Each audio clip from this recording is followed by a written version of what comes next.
And in the San Fernando Valley, dial 818-904-9450. Just follow the recorded instructions for the meetings you want to hear.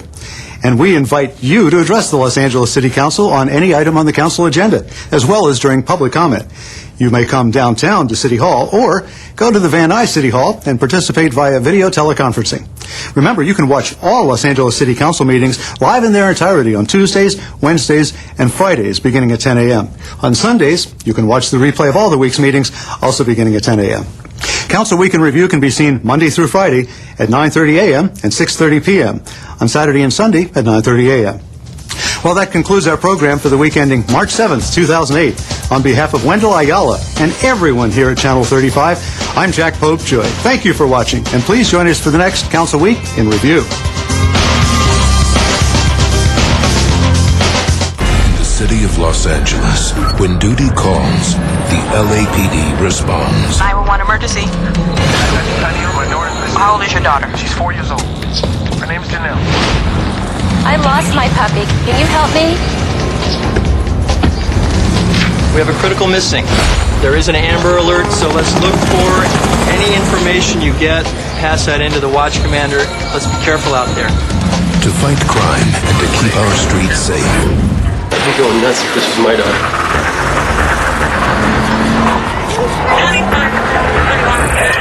Push units at 7855, 7855, 211 just occurred in Olympic and Ardmore at the Child Market.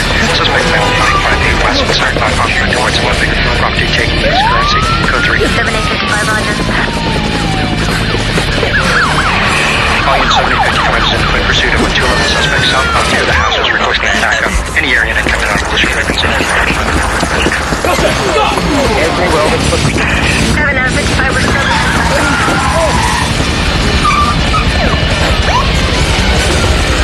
Protect and to serve.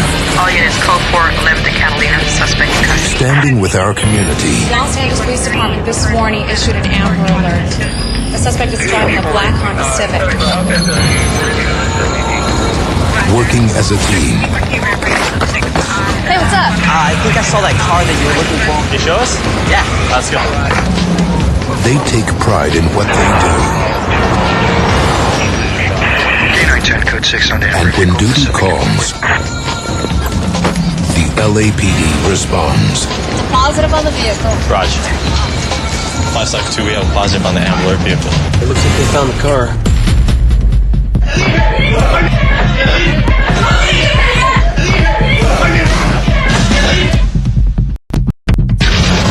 The LAPD is hiring. Become a part of the team. Visit us at joinlapd.com.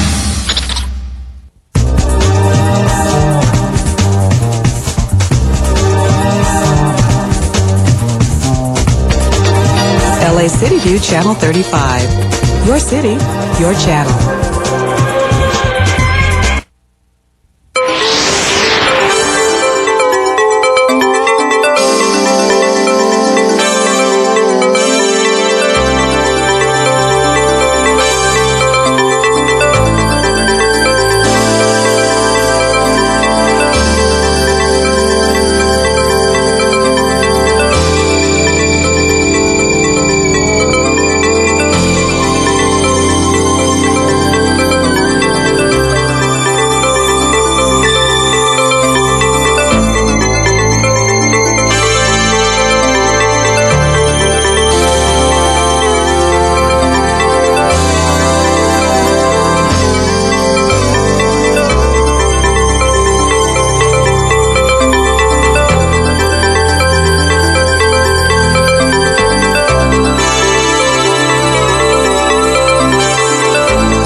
Good morning, ladies and gentlemen, and welcome to the Los Angeles City Council meeting for March 14th, 2008. We are in the John Ferraro Council Chambers, room 340 in City Hall. We meet here every Tuesday, Wednesday, and Friday at 10 a.m., save for the first Friday of the month, in which we meet in Van Nuys City Hall. I'm City Council President Eric Garcetti, and I'm joined by my colleagues Richard Alarcon, Tony Cardenas, Wendy Gruhl, Tom Labange, Bill Rosendahl, and Dennis Zine. I'd like to ask our other council members to join us as soon as they can. We have a couple council members who are excused on city business today. Mr. Reyes and Mr. Smith are excused, but if we can ask Ms. Hahn, Mr. Weezar, Mr. Parks, Ms. Perry, Mr. Weiss, and Mr. Wesson to please join us. We will begin as soon as possible. We are broadcast live on Channel 35 through the city's cable system and rebroadcast each evening. We're also available online through the internet at lacity.org, where you can watch live streaming webcasts of our council meetings. Old council meetings are also archived there on our video on demand feature, so avail yourself of that. And if you are not close to a television or a computer, you can always use your telephone and call into council phone at 213-621-CITY to listen to the proceedings of the Los Angeles City Council. We begin every Friday with important commemorations and celebrations within the city of Los Angeles, notable dates, and also recognizing the people and communities that make Los Angeles great. And we have a number of those for today, some exciting presentations. I'd like to start our first presentation. I believe Council Member Tom Labange is going to begin that one, so I'd like to recognize from the 4th Council District, Tom Labange, to begin our first presentation.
All right, thank you very much. Let's give the great Irish Americans of Los Angeles a big hand. And thanks to our great friends here. Sit down and relax. This is the 133rd. This is the 133rd time someone from Irish descent came here to join and celebrated the Civic Days here, Irish American Day, here at Los Angeles City Hall. And please be seated and enjoy yourself. I'm joined here by the great Consul General for Ireland, Consul General Finbar, and also Terry Anderson, a great citizen of Los Angeles. Terry, give yourself a little applause up here for Terry Anderson. You ready to go here? Yeah, ready. You ready to start? Yes. All right, Terry. Mr. President and members, if I may, I'm going to ask that Terry briefly recite some of the most important words that are said by an Irishman on this day and any day. Terry. What, Sharon Begora? Good job. Mr. President of the City Council, members of the City Council, and especially the closest and best friend of the Irish in Los Angeles, Councilman Tom Labange. Oh, thank you very much. Thank you. Thank you. It was a long time before we had another Irishman back on City Council, and now we have that. God bless my grandfather, Thomas Joseph Lernahan, LAPD 1919 to 1943. Anyway, this is our 133rd Irish Day civic ceremonies before the Los Angeles City Council. So if you can go back and picture the old, down by Olvera Street, what is it, Pico House and all that? Pico House. That's where the first ceremonies took place, and actually it was Pico House where they had the first Hibernian St. Patrick's Day Ball. Now, if you can picture, that all happened, I think, back in 1875, 1876, and now we're talking 2 centuries ago. And some people say I was there at the beginning, but to tell you the truth, I wasn't. Anyway, on behalf of the Irish community of Southern California, may I express our gratitude to the City Council, to the Mayor, and to Councilman Tom LaBonge for your continued support and your continued recognition of the contribution that Irish and Irish America have given to our city. Without further fanfare, may I now introduce the Honorable Finbar Hill, Irish Consul for Southern California. Thank you very much. President, members of the City Council and friends of Ireland, I wish to thank you for another opportunity to wish you and through you, the citizens of the great city of Los Angeles, a great, happy, safe St. Patrick's Day. I congratulate Ireland's Woman of the Year, Carmel Hill, and the Irish Man of the Year, Griff Healy, and all the other honorees here today. Ireland, you will be glad to know, continues to prosper with a devolved government in place in Northern Ireland after 40-plus years of conflict. Time does not allow me to say much more, and in these times of budget constraint, I just have a few very short, very, very short words to say in the form of an Irish prayer. May there always be work for your hands to do. May your purse, particularly at this time, always contain a coin or two. May the sun always shine on your window pane. May a rainbow always be certain to follow the rain. May the hands of a friend be always there near you, and may God fill your heart with gladness to cheer you. Benachtina Fela Podigarov, happy St. Patrick's Day to you all. Thank you. Thank you, Council General. Thank you for that nice prayer. And also, I'd like to introduce at time the great Councilwoman of the 9th District, the one who's turning Los Angeles around through her hard work throughout the central part of Los Angeles and other parts of the district. Please welcome the great Jan Perry, Councilwoman, the 9th District. Thank you very much, Mr. LaBonge. And once again on Monday, the streets of downtown will run with green, will be filled with green. And I hope to see all of you there at a fun-filled day in anticipation of the activities that will occur. And I'm so proud to stand here with Mr. LaBonge and all the honorees to celebrate the contributions of Irish Americans to our great city. And I am really pleased, not only does Tom continue to perpetuate the great love and the great energy that as a city we continue to commemorate and celebrate Irish Americans, and to celebrate them for the next generation of Angelenos, some of these young people who are here with us today, so that they have something to learn about their rich history and rich heritage. I'm really pleased that the St. Patrick's Day Parade will continue to go through downtown and the concert on an annual basis, and encourage all of you who are watching to please come out and enjoy the fun, enjoy the family atmosphere, and be a part of this day of fun and excitement. And remember, the location will be Pershing Square and surrounding areas starting at 11:30 a.m. So happy St. Patrick's Day to everyone. Thank you. Thank you, Jan Perry. Great leadership for the wonderful relationship with Recreation Parks at Pershing Square for the great concert and the little parade we're having down. Thank you for the big parade. Big parade. I call it little, but it's big there. Sergeant Major Bill right now is going to come up here. Bill Leahy for a little prayer. A quick one there, Bill. Nomine Patri Filii Spiritus Sancti. Amen. Bless us, O Lord, with thy gracious gifts as we celebrate St. Patrick's Day. I also wish us to pray for our friends, the Persians, on their holiday, and for the members of the Armed Forces of the United States who are currently away from Los Angeles on active duty. I ask for their blessing. In His name we pray. In the name of the Father, and the Son, and the Holy Spirit. Thank you, Bill. I appreciate that. And now, Terry, now's the time that we salute the Irish Americans in Los Angeles, and we're going to call them up, please. First, let's have the reigning Rose of Tralee for Southern California, Aileen Whalen. She'll do a brief introduction. Aileen, here we go. Good job.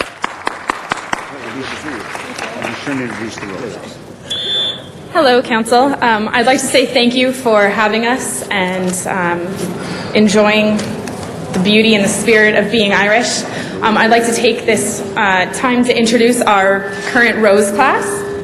They're standing here behind me. We have Casey McManus, and then we have Sinead Cunningham, Christine Jones, Ann Colley, Karen O'Rell, Jessica Harrison, and Brittany Kelly. All wonderful representatives of the Irish community. And I'd also say it's a pleasure to get to celebrate the Persian New Year as well. I think it's a testament to Los Angeles to see all of the different cultures coming together and being able to enjoy one another's cultures. And I'd like to say thank you again for celebrating with us. Thank you. Very nice speech. All right, now, Terry, let's hear it for these very special people we're going to honor today and also on Friday. First and foremost, the Irish Woman of the Year. The Irish Woman of the Year. Now, she is Carmel Hill. She is the wife of Finbar Hill, the honorary Irish consul. But aside from all that, Carmel Hill is a figure in her own right. She is a past vice chairman of the Board of Regents at Loyola University. She's been involved in education and Irish cultural causes, both in Ireland and here in Los Angeles. She is a leading figure of the Irish community. It's our pleasure to honor Carmel Hill as the 2008 Irish Woman of the Year.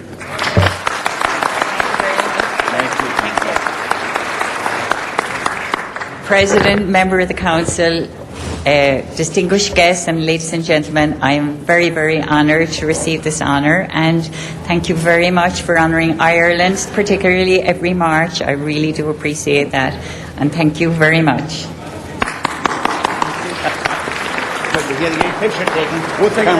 And Mr. Rosendahl wanted to add his good wishes. Would this be appropriate, Mr. Labange? Time to do that? I think it would be appropriate any time for a council member. Mr. Rosendahl.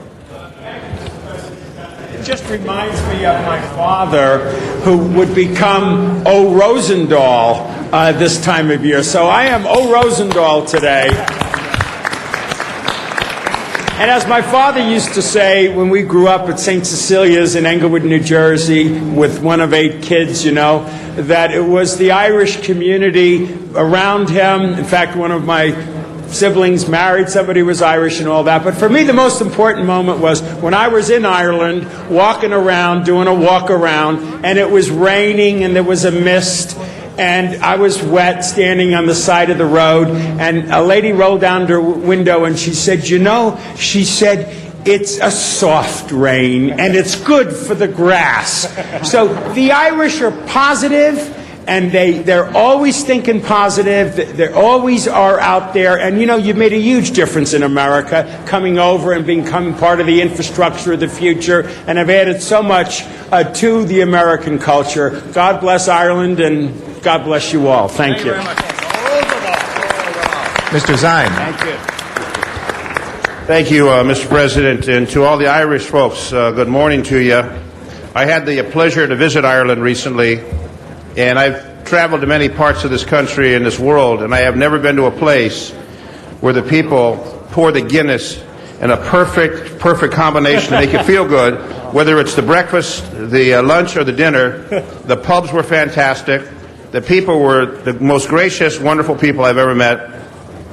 The roads are very narrow, and the driving there is exciting. And I would tell people to visit Ireland. While the dollar compared to the euro, the dollar keeps shrinking. You don't get your dollar value as you wish you would. But it's made up in the friendship and the relationships. And I made friends with some people in a pub, and they came over here recently and visited, and they were here for a couple of weeks. Hosted them, just absolutely. So now I have a family in Ireland where I can go stay in Ireland and drink Guinness morning, afternoon, and evening. It's absolutely fantastic. All you Irish people, thank you for being here. Thank you for being part of the culture of Los Angeles. And I invite everyone to go visit Ireland, an absolutely fantastic place to visit. Thank you, and God bless you. And thank you for being here. Happy St. Patrick's Day. Thank you. And now we're going to call for the Irishman of the Year. Ladies and gentlemen, it's my pleasure to present one of the leading Irish figures in Los Angeles. I've always likened him to sort of a Errol Flynn type. There's nothing he hasn't done. There isn't nothing he hasn't accomplished, at least if you listen to him, because he's got that great Irish gift of gab. But actually, he has accomplished a great deal. He's in restaurants, in Irish pubs, in business. He's just an outstanding figure in our Irish community. Our Irish Man of the Year, no less, a person no less than the Honorable Lord Griffin Healy. All right, Griffin. Thank you. Griff, go on, say a few words. I want to say a few words about Guinness, the rain. I want to thank you all here in the council chambers, the president, certainly Tom Labange, Terry Anderson, for this wonderful award that I don't deserve, but I'm going to take it anyway.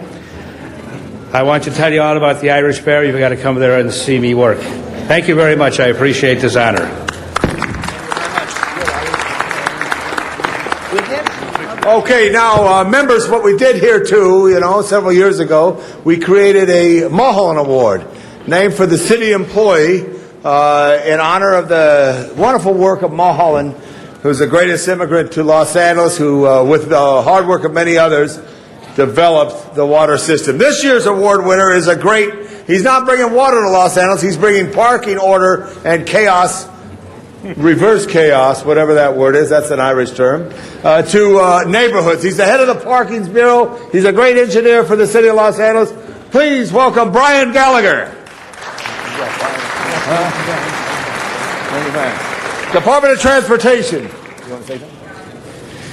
I'd like to thank Councilmember Labange and the rest of City Council for this award. Being an immigrant to the United States, this award means a lot to me. My Irish roots go back to Belfast, Northern Ireland, about 100 years ago, when my great-grandfather, Alonzo Gallagher, moved to Canada. And just being Irish to me means that I appreciate the value of hard work, and whether it was as a kid working in a laundromat or driving a truck, or as the senior transportation engineer for the city, something I like to do is work.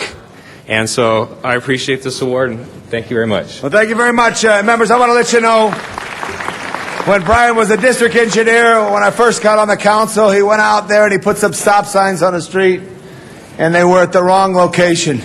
But I said to him, Brian, as long as you put them there, you mind you keep them? Mr. O'Finley lives on the court. He said, no problem. Okay. All right, thank you. Hold that right there. I'll give it to you in a minute.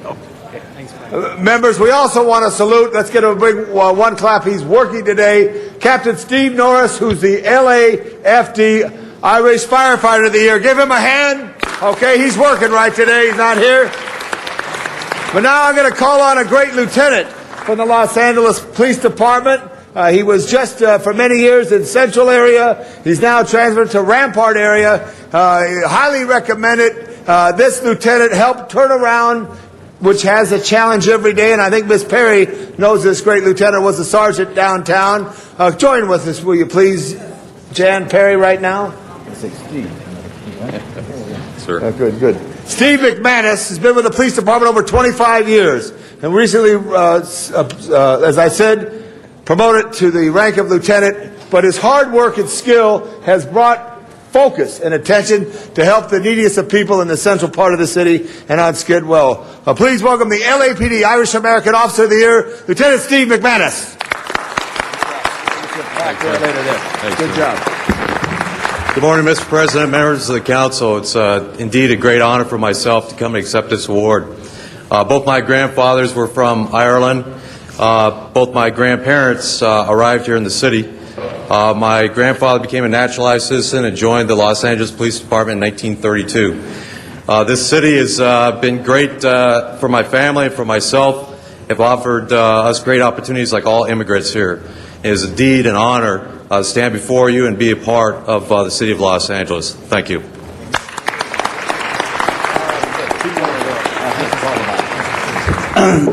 Next, we would like to introduce, every year the Irish community always honors an entrepreneur who is making good on the promise that America offers to them. This year, our Irish honoree of the year, our first honoree of the year is Maeve McNamara. And Maeve owns an Irish pub restaurant in the San Fernando Valley. Come on, Maeve.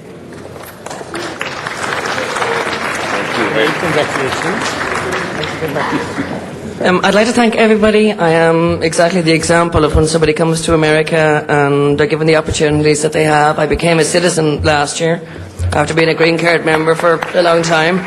And I'd just like to thank the Irish community for all their support. Thank you very much.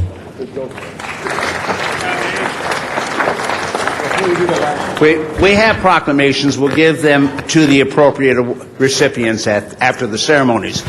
Our last award is for Brigadier General retired California National Guard, a man of great accomplishment, a man who stands for everything that America stands for, the Honorable Ronald B. Flynn.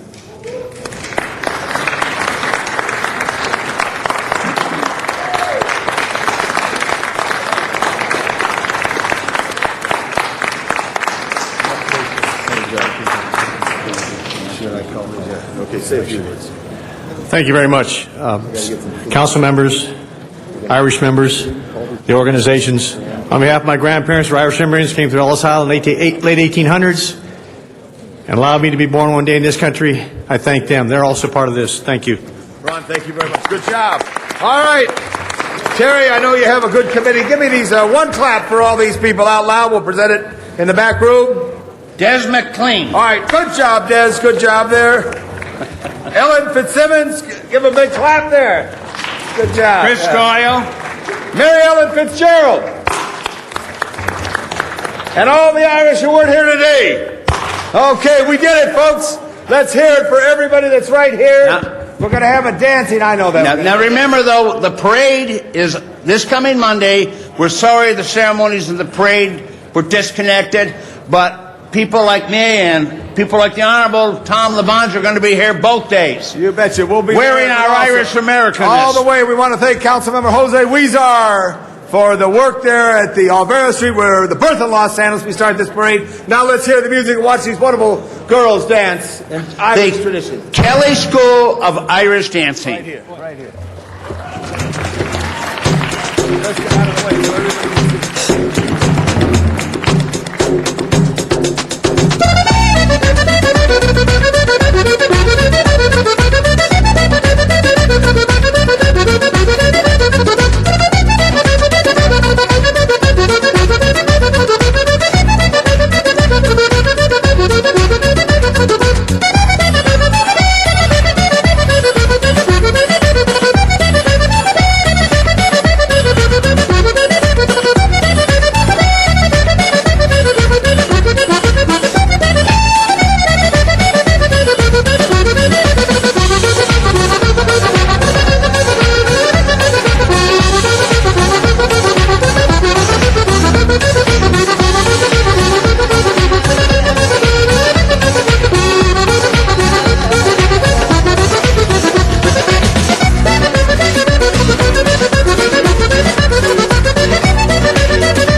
I want to thank everybody today.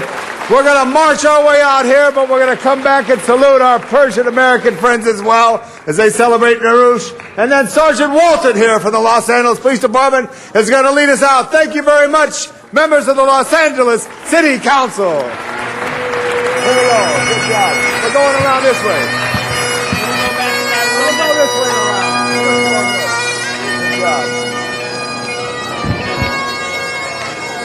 job. Good job. Good job.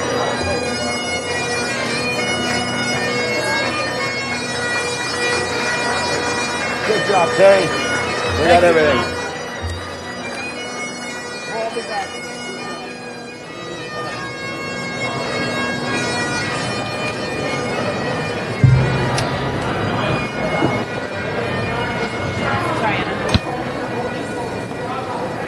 We have another special presentation for you. I want to thank again Tom LaBonge and all of our Irish American friends that were here for celebrating St. Patrick's Day.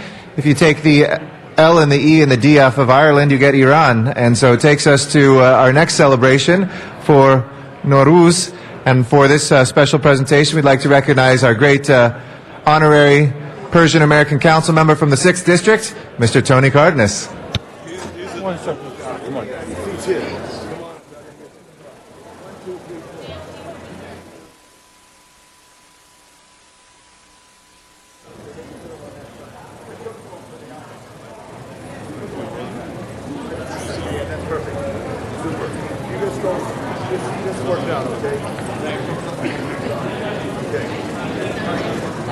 Good morning.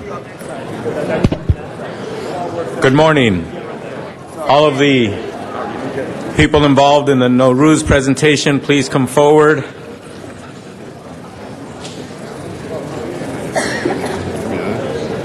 We're ready to get started.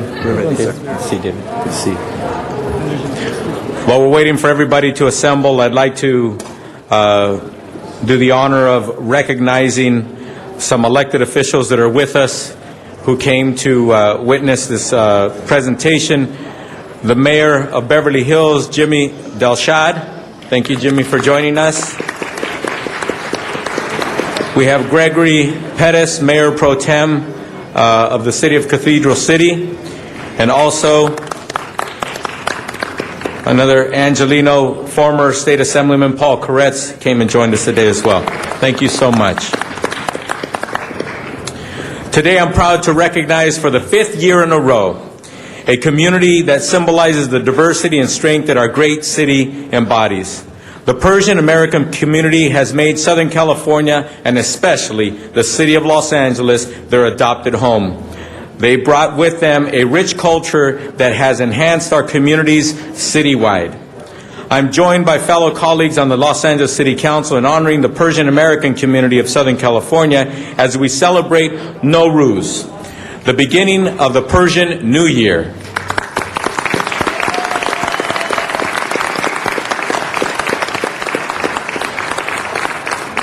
This tradition goes back thousands of years as Persians have celebrated the first day of spring, known as Nowruz, as the coming of hope and promise of health, prosperity, and peace for all humanity.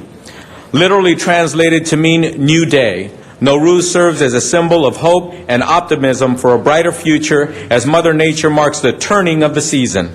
Today we ask Angelinos of every culture, each with their storied traditions and history that makes the mosaic that is our city, to celebrate the Persian culture and Nowruz with us today. At this moment, I'd like to invite some of the leaders of the Persian community to come forward and say a few words on behalf of the Persian community. First, I'd like to invite a tremendous community leader who's made an impact in various parts of Southern California in so many positive ways, Michael Delajani. Oh, good, wonderful.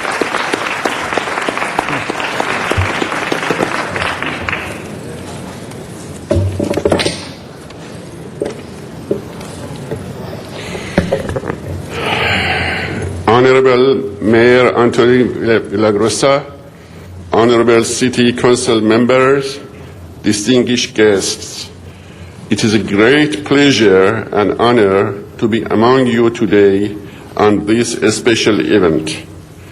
This is a great honor for Iranian American community to see the city of Los Angeles celebrating the first day of spring and recognizing and respecting Nowruz as a Persian New Year.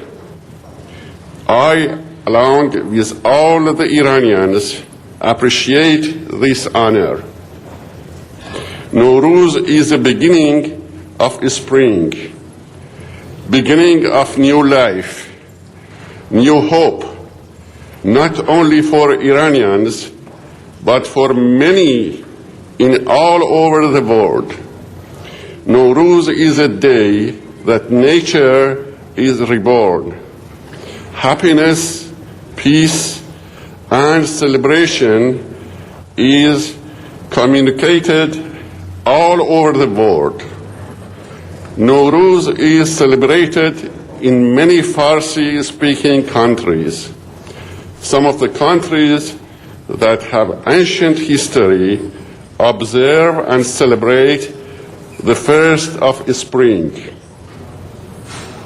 I would like to take this opportunity and congratulate Nowruz to all Iranians all over the world, to those who celebrate first of spring as a natural beginning of life.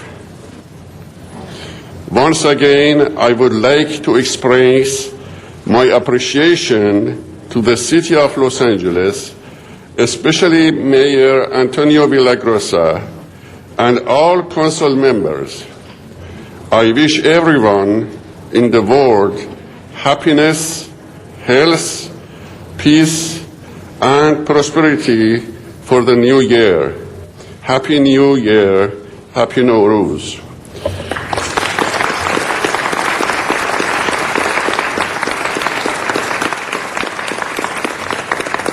عید نوروز را به تمام ایرانیان در سراسر جهان صمیمانه تبریک عرض می کنم.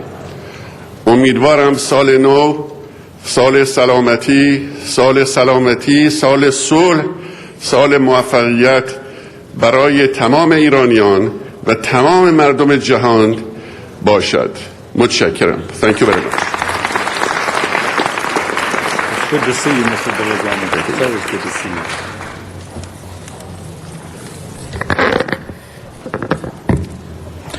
Thank you, Mr. Delajani, for those fine words, and it's wonderful to see you.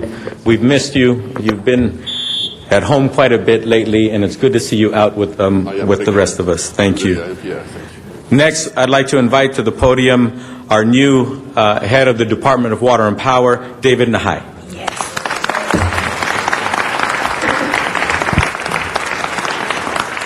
Thank you very much. For those of you who don't speak Farsi fluently yet, what Mr. Delajani said was he wished peace for the world and happiness and prosperity for all mankind in the Farsi language. Let me also express my thanks to the council members, President Garcetti, thank you.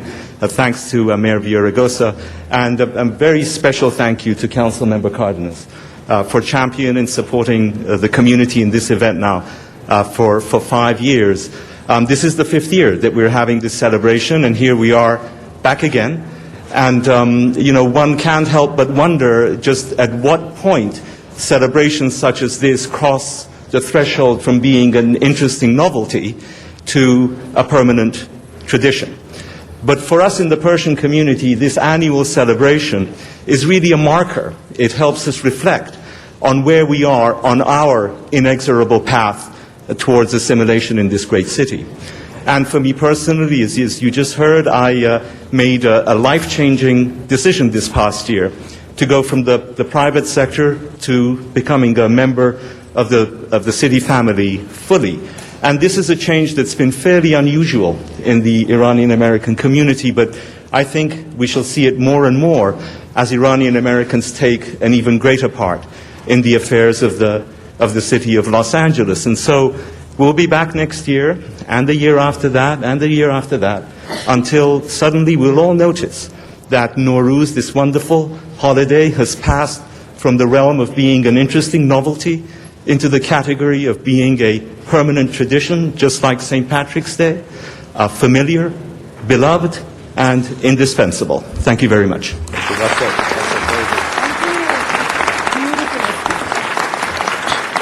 Also, I'd like to introduce to the podium Andrew Edelman, who is the longtime head of Building and Safety.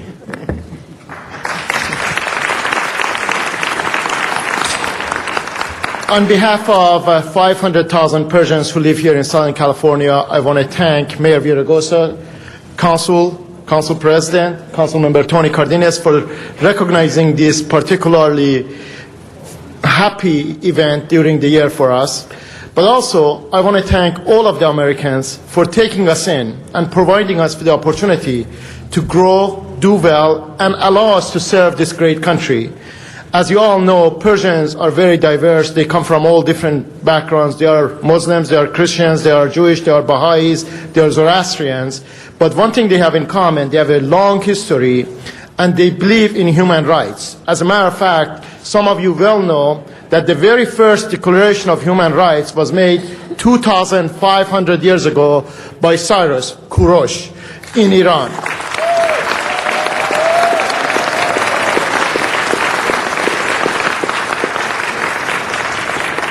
Thank you for celebrating and recognizing Nowruz. And just a couple of words in Persian. Eid Nowruz be hame shoma piruz. Thank you, Andrew. Mr. Cardenas?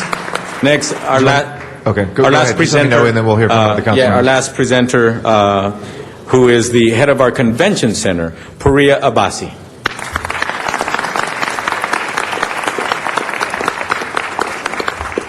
Honorable Mayor Villaraigosa, Council President Garcetti, and members of the City Council. New Year greetings and thank you. Councilmember Cardenas, thank you for having the courage and the foresight to first bring this event to this hall in 2003.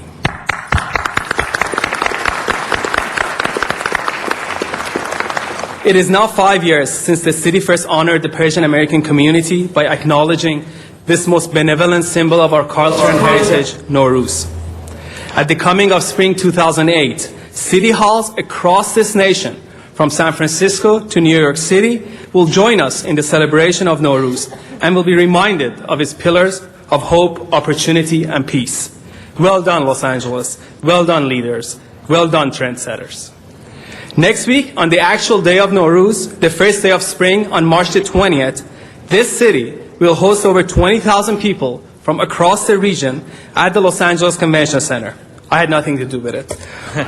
For one of the largest citizenship ceremonies ever. Regardless of their gender, color of skin, national origin, or personal persuasions, they will all have pride in their eyes and love in their heart. Their feelings at that moment precisely reflects the ideals of Nowruz: peace, tranquility, and love. They will become Americans knowing that just like us, this greatest of cities will always embrace them and honor their cultures and heritage, their Nowruz. Your gesture of goodwill and your words of encouragement over the past 5 years have reminded us of all the good that is in Los Angeles. May Nowruz 2008 bring all of you, all our fellow Angelinos, much health, happiness, fortitude, and peace. Now, with the Council President's permission, and as this event is being broadcast worldwide, I would also like to say Nowruz greetings in Farsi. از جانب شهر لس آنجلس، شهروندان شهر لس آنجلس، نوروز باستانی را به تمامی پارسیان در سرتاسر جهان تبریک گفته، آرزوی سالی مملو و سلامتی، صلح، عشق و دوستی را برای همه مردمان داریم. نوروزتان پیروز، هر روزتان نوروز. Thank you. Thank you very much, and I know we are all very proud of those who lead this city and that they represent their community, but the entire community of Los Angeles so well. And Mr. Rosendahl, and then Mr. Huizar, Mr. Zein would like to say some words as well. Mr. Rosendahl. Thank you very much, Mr. President. First of all, 3 very significant jobs in our city. DWP, which is huge, and I can tell you your plans for DWP will make America and what you've done here a huge step forward in climate change, and we got to thank you for doing that, okay? And I also want to acknowledge in the same breath a gentleman standing right next to me. His name is Ali Hashemnejad, and Ali has shared his lovely wife, Margaret Hashemnejad, with us for the last 14 years in both the private sector and in the government sector. And Ali is a very humble man, like many people I do know from your great country. Every year, Dr. Hashemnejad goes back to Iran, where he opens up a free clinic for 5 months where he serves the people of Iran.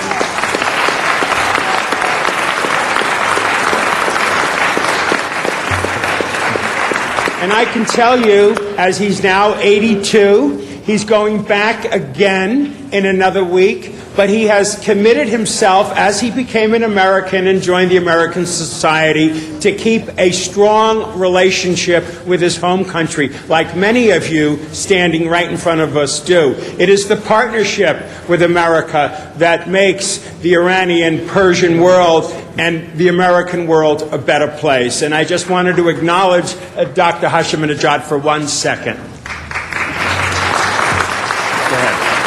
Thank you very much. I came first time in this country in 1956. Several times during my training, I went back home, and then I came down to the United States. After the revolution, I came here and I reside here, but I never forget my country, and I never forget anybody in the world, and I hope peace and love for all over the world for the people, and God bless Iran and America. Great. And my last comment is no Rus Mubarak and no Rus Peruz. Perfect accent, Mr. Rosenthal. Mr. Weezer. Thank you very much. Hard act to fellow, Mr. Rosenthal. But a happy Nowruz. It's really great to see the Persian community here in these chambers yet once again, as you do each and every year. And I want to congratulate the leadership from the Persian community in our family here at in the city. Many of you have stepped up to fill some very important roles. And as I heard some of you comment in terms of your immigrant experience to this country, it's great to see that you thank this country for what it's doing for you, but it's also great to see that many of you are giving back. And that is so important, your leadership roles in the city, and even in your respective professional careers. Many of you are leaders in those areas.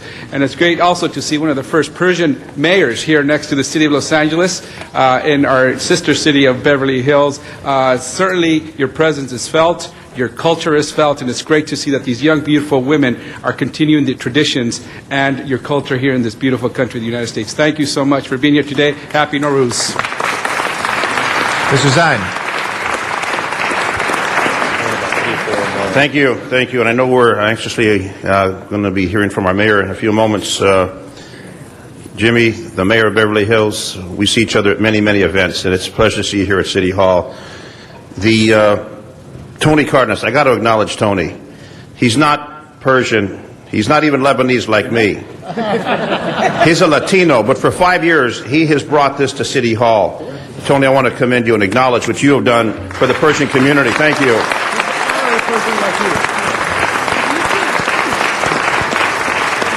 And where else but the city of diversity, the city of the angels, the city of Los Angeles, where you see us celebrating St. Patrick's Day with the Irish folks and now with the Persian community to come together in a celebration to recognize the roots of our families. As I said many, many times, I'm Lebanese. My ancestors came over on a boat from Beirut, Lebanon, and I'm very proud of carrying the flag of the Middle East here in the City Council. But to all of you, I love the food. It's almost like Lebanese food. It's the same delicious food. I know we're going to feast after the events this afternoon. But Tony, thank you to the Persian community and to the general managers that are here from Water and Power, Building and Safety, the Convention Center. Mr. Mayor, you picked some great leaders.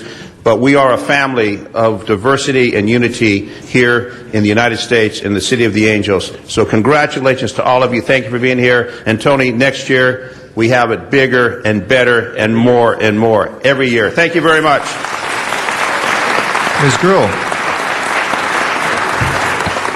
Thank you, and I want to acknowledge Tony as well, because Tony, this has grown from just a few years ago, the number of people and all of the individuals, and it's so great to see not only elected officials represented who represent this community, but also our general managers, and that have really been extraordinary and are some of the A-plus general managers we have here in the city of Los Angeles. But it speaks to this wonderful diversity of our city and how much we appreciate the culture and the environment. And so to thank you to all of you. Thank you to Tony for your leadership on this. And glad, Mayor, you made some good choices on appointments that also expanded the number of general managers that are represented here. But I think you see a City Council that supports this effort and looks forward to even a growing number of individuals represented here in the City of Los Angeles. Thank you very much, Mr. President. Thank you, Ms. Grewal.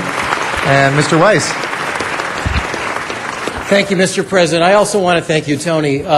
It's a great thing that you've done, and everybody that's here, I'm sure, appreciates that it's a real labor of love for you. But I think we've got Chief Yamahata here from the fire department. I was wondering, is he the fire marshal? I mean, this has become a fire marshal-worthy event, thanks to you, Tony, and thanks to the incredible community we have here. I'll tell you all, I'm very proud to represent Westwood Boulevard, which is, as far as I'm concerned, the heart and soul of the community. I see my friends here from Westwood, and I'm just delighted to be able to celebrate with you. Thank you, Tony. And we've been joined by the mayor of our great city, and we're really excited to have you here. And I know you've joined us every single year, so we'd like to recognize our great mayor and former alumnus of these chambers, Antonio Villaraigosa.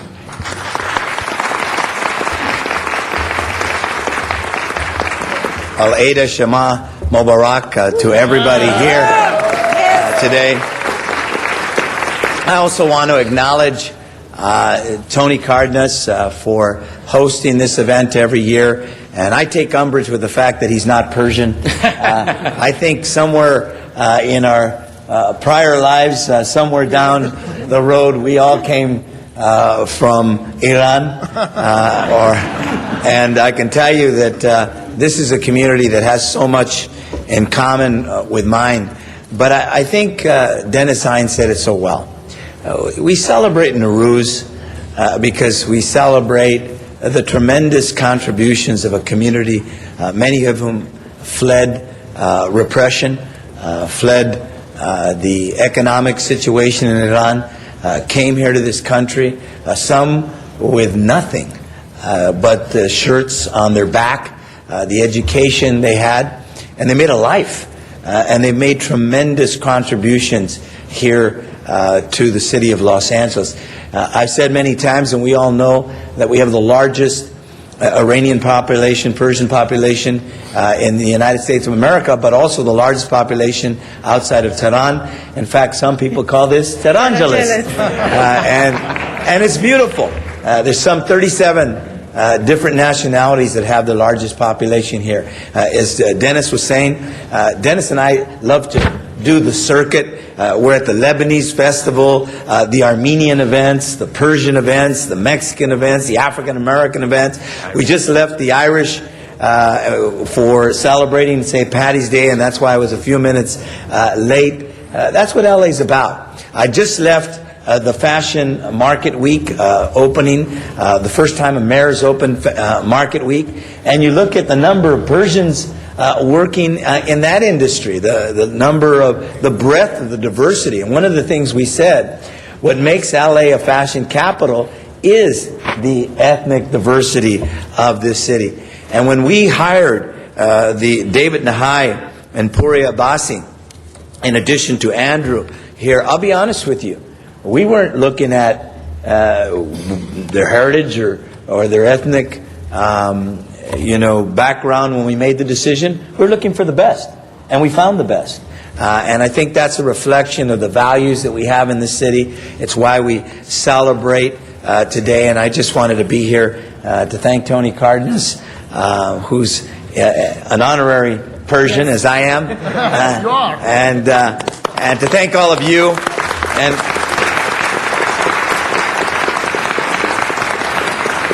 And also to the council, because, just think for a second, everybody.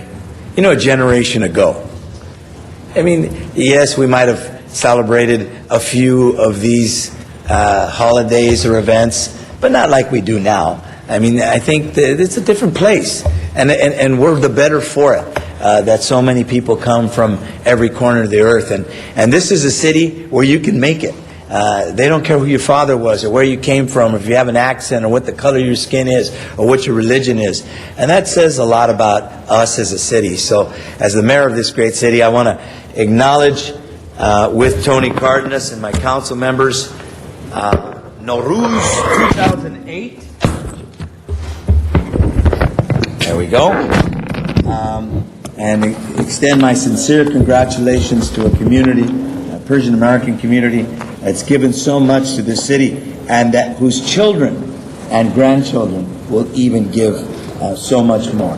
Thank you and for celebrating with us the first day of spring here in the city of Los Angeles. Thank you.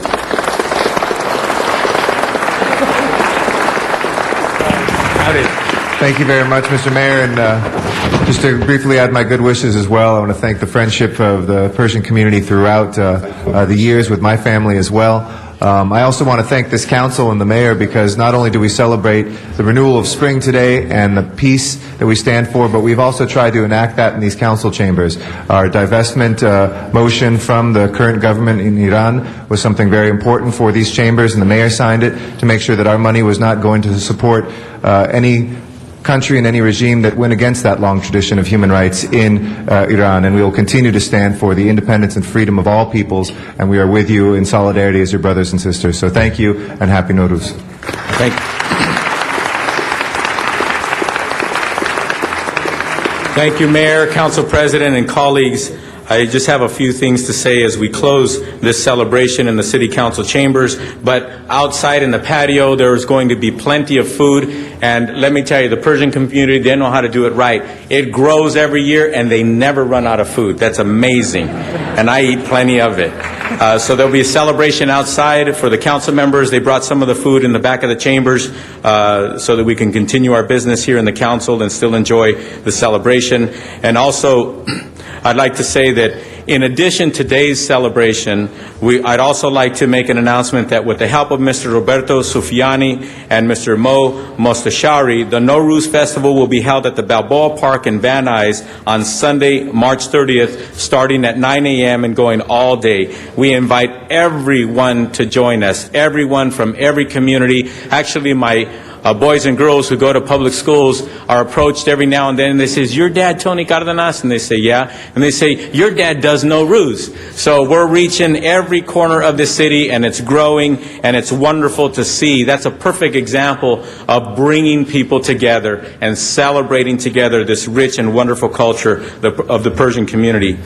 Today is not only a celebration of the Persian community, but also of the Los Angeles being one of the most diverse cities in the world. We join together not by our cultural differences, but by the genuine qualities that Nowruz symbolizes, which unify our great city. And also, as the mayor said, the heads of the departments who are Persian are quality, wonderful human beings. And there's one thing that I'd like to point out, and I point out every year, about the immigrants who come from Iran, this immigrant community that is the Persian community.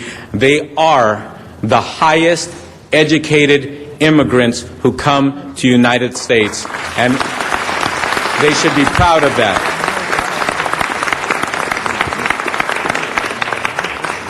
And before I attempt a few words in Farsi, I would like to ask all of the people who are in the chambers, who are Persian, who work for the city of Los Angeles, who are contributing so much to this great city, please stand so that we can acknowledge you.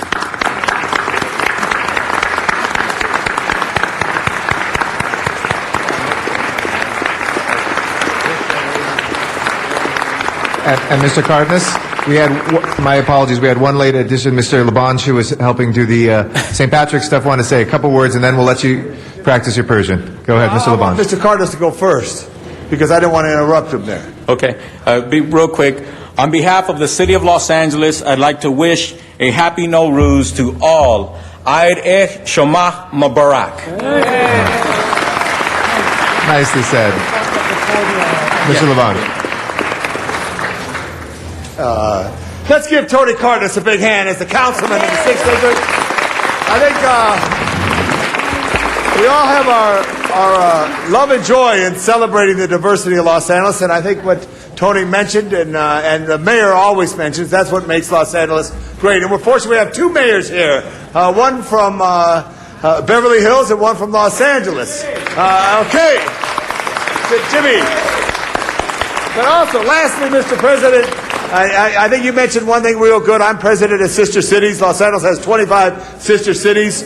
Several years ago, they inactivated the relationship with Tehran. And at one day soon, I need your help to bring back that relationship between Tehran and Los Angeles as partnership. It's a people-to-people program. And as Mr. Garcetti said, it is about working people together to bring peace and relationships, because it's all about only two things in life: water and relationships. And we got David Nahai now at DWP for the water, and we need the relationships with the people around the world. Thank you. Salam, salam, salam. Thank you very much, Mr. Labange, and thank you to Mr. Cardenas. Madam Clerk, if you'll call the roll while we ask Mr. Wesson to come up for our next presentation. Alarcon, Cardenas, Gruhl, Hahn, Weezer, Labange, Parks, Perry, Reyes, Rosendahl, Smith, Weiss, Wesson, Zine, Garcetti, 13 members present and a quorum, Mr. President. Thank you. And for folks who are waiting on public comment, we will have another 4 presentations after Mr. Wesson, so we expect to take up the agenda and public comment around 11:45 or just around the noon hour. So actually, as long as we are taking some photos, why don't we run through the agenda? Colleagues, we're going to run through the agenda, so if you have any specials, first items, please, Madam Clerk. First is approval of the March 4th minutes. Okay, Ms. Perry moves and Mr. Zine seconds. Without objection, those will be approved. Next order of business. Commendatory resolutions for approval. All right, I'll move that. Ms. Perry seconds, and with that, we will approve those. If we can run through the agenda, please. Mr. President, there is a request to continue item number 25 to March 18th. Okay, colleagues, is there any objection to continuing item 25 to the 18th of March? Seeing none, that will be continued. Next items. Items number 1 through 12 are items noticed for public hearing. There is a request to receive and file item number 1. Okay, is there any objection to receiving and filing item 1? And are there any specials, colleagues, items 1 through 12? 1 through 12? If not, let's go ahead then and open the roll, close the roll, and tabulate the vote.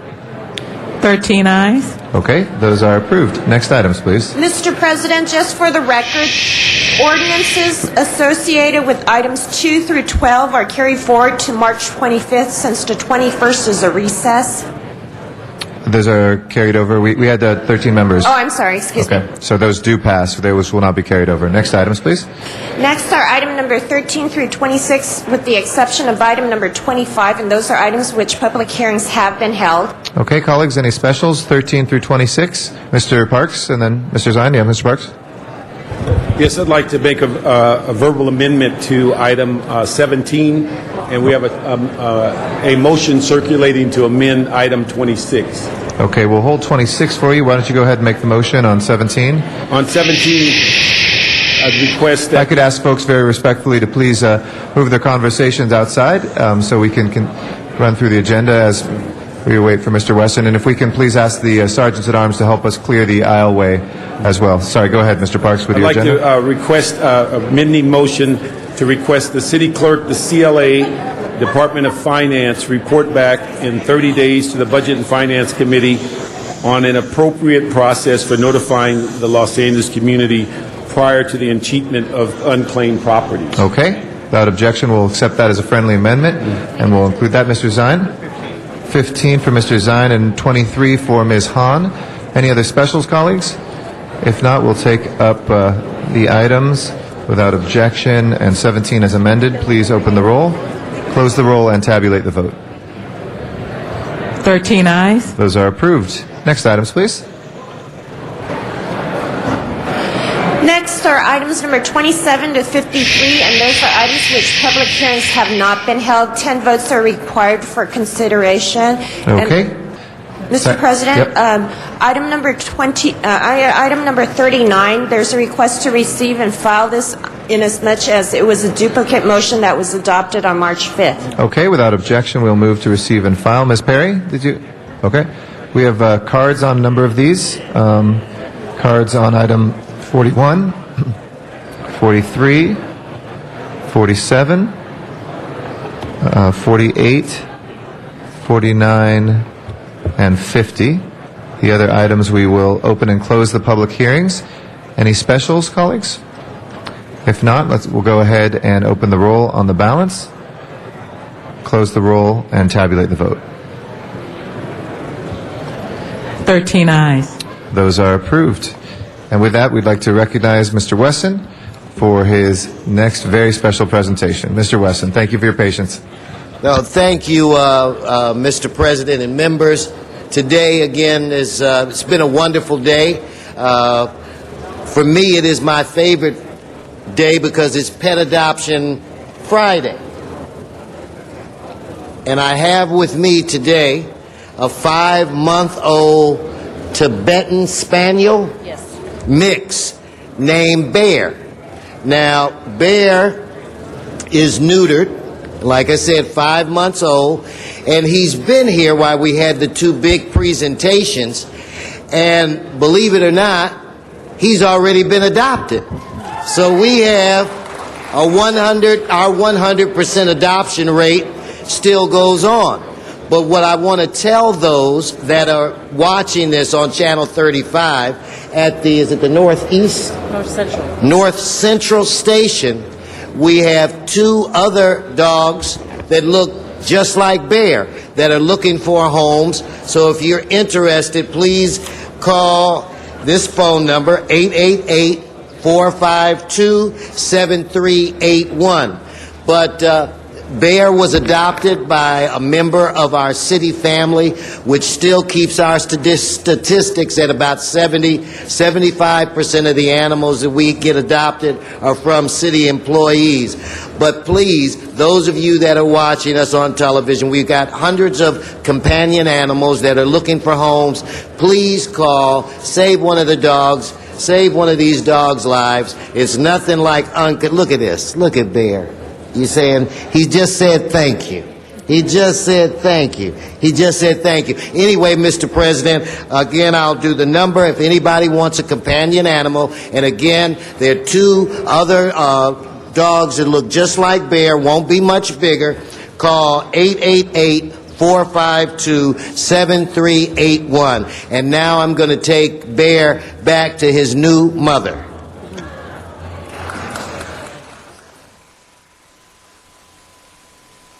Thank you very much, Mr. Wesson. And we look forward to finding another home. We have an unbroken record, Mr. Wesson, in his adoptions, and we thank you for your passion and commitment to the issue.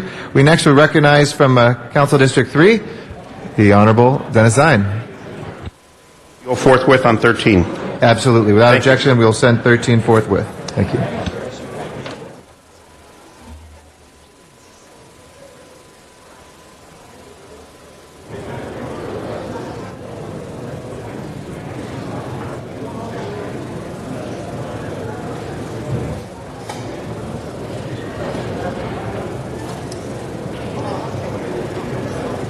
Thank you, Mr. President. I'm honored to stand here with our Chief of Police, Chief Bratton, who's going to join me, and we are acknowledging a member of the Los Angeles Police Department who has reached the height of his particular group, the Asian Americans, Deputy Chief Terry Hara. Terry, if you and your family will come join me and the Chief up here, please.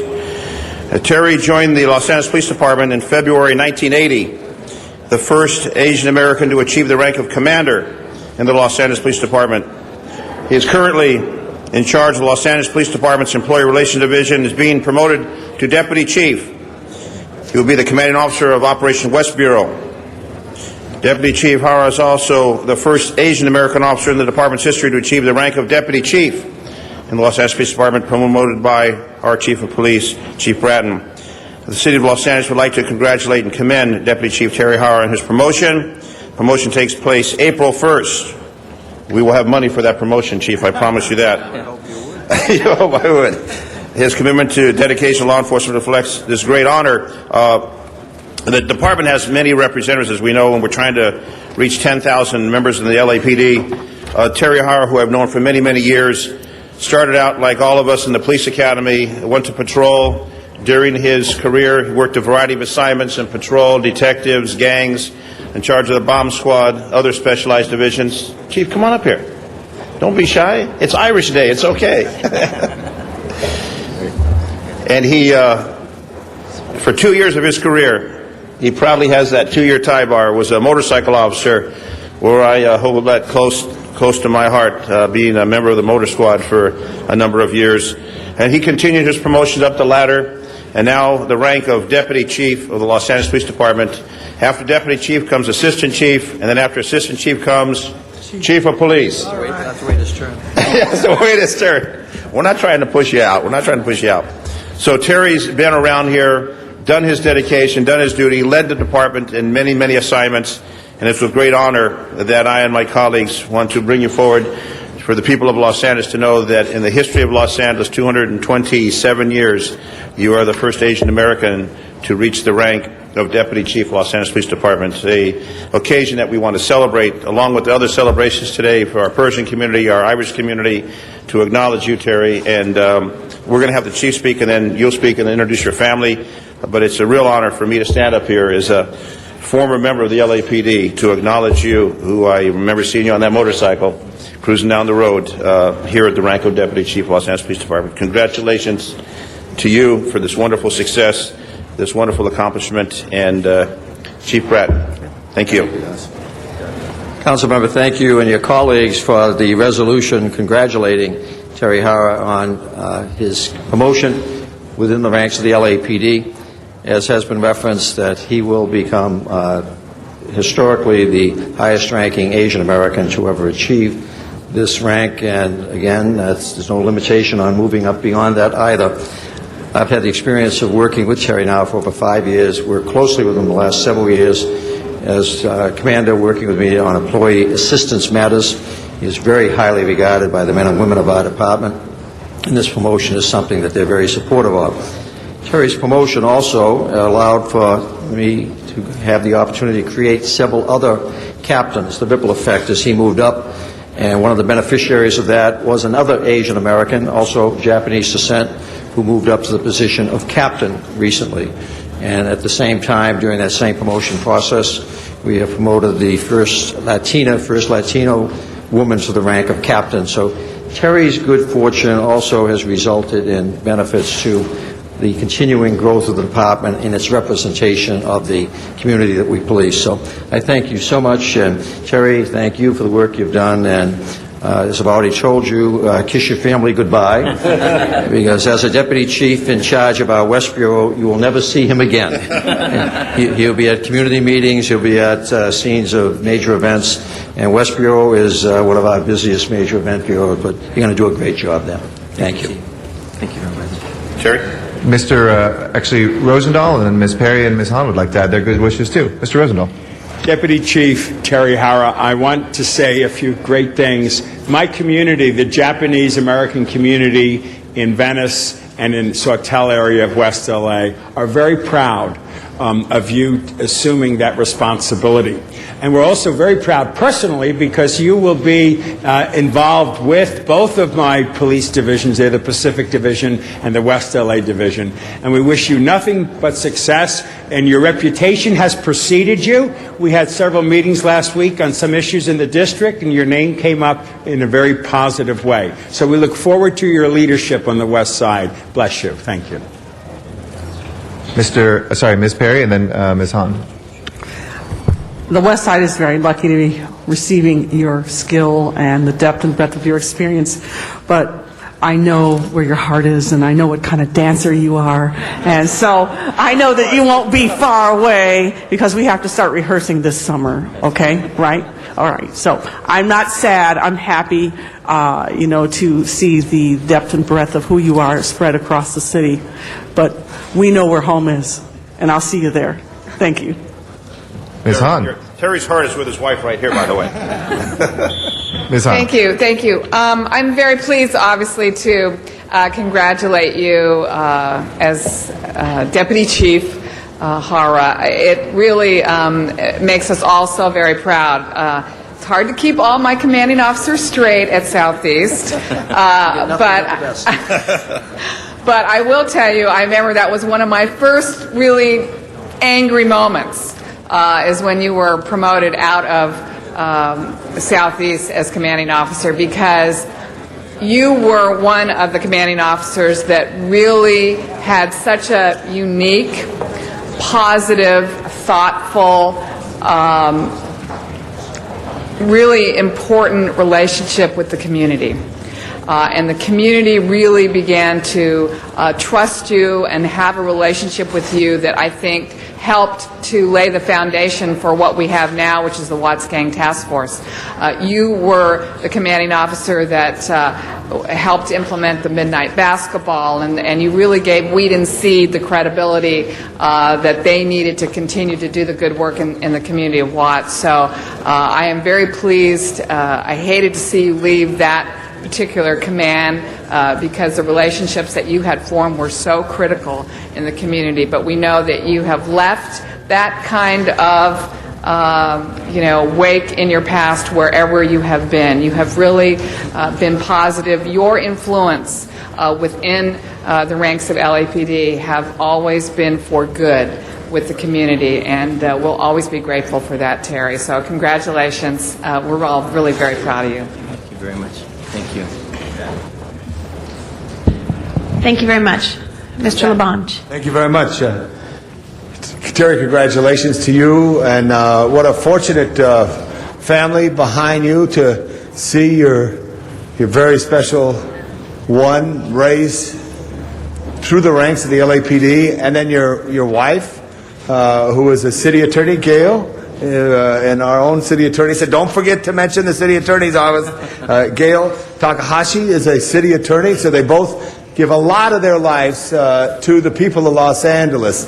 And as the chief said, you got to balance your family out. We all know that is true, but you cover a large metropolitan area, everything from Normandy to Mulholland, from the Santa Monica Freeway west down through southwest Los Angeles and LAX. So that's a great honor to lead those individuals, and you're getting a new police station, I believe, in your area too, which is going to be real important, and I'm proud of the activity which has gone through that planning and stages, but all of it. But I'm also most proud whenever we have an opportunity in the community to see how the community reacts to our leaders, our police or fire or public works.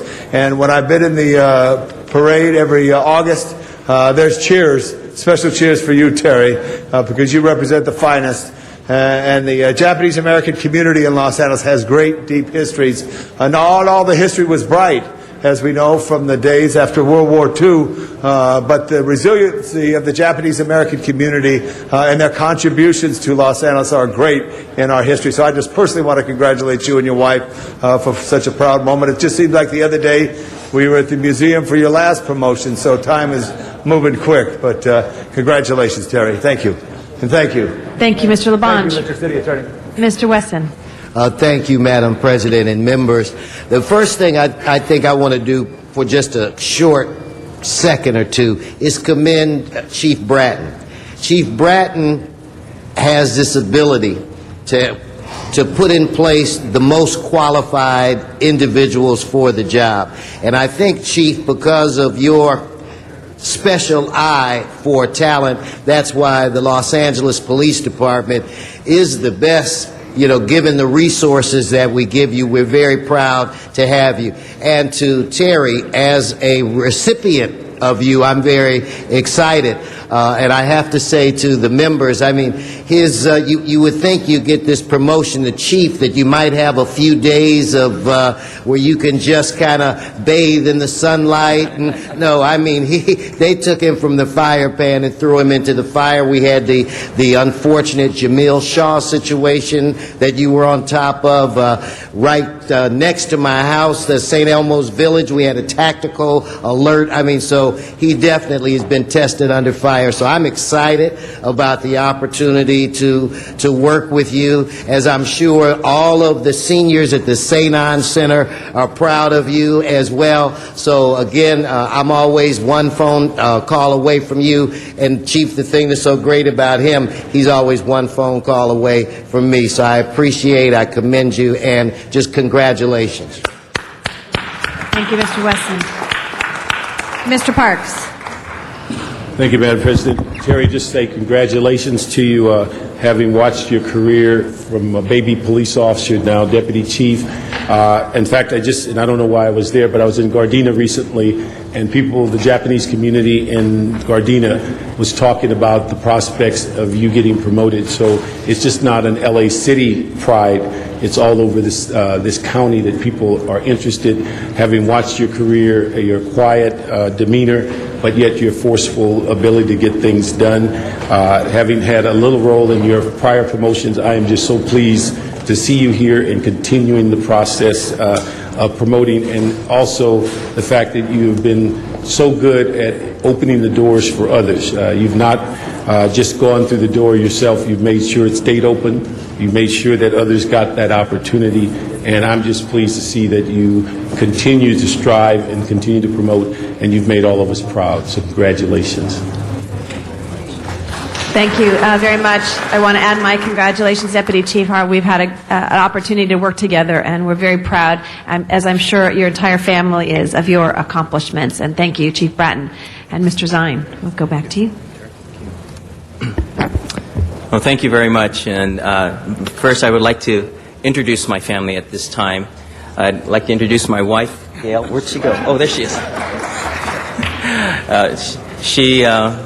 We met because she's a city employee, a deputy city attorney, and I'm very proud of her. And she's been a strong supporter all along the way. And without her support, I don't think I would have been able to be successful as to where I'm at today. And so a special thanks to her and appreciation.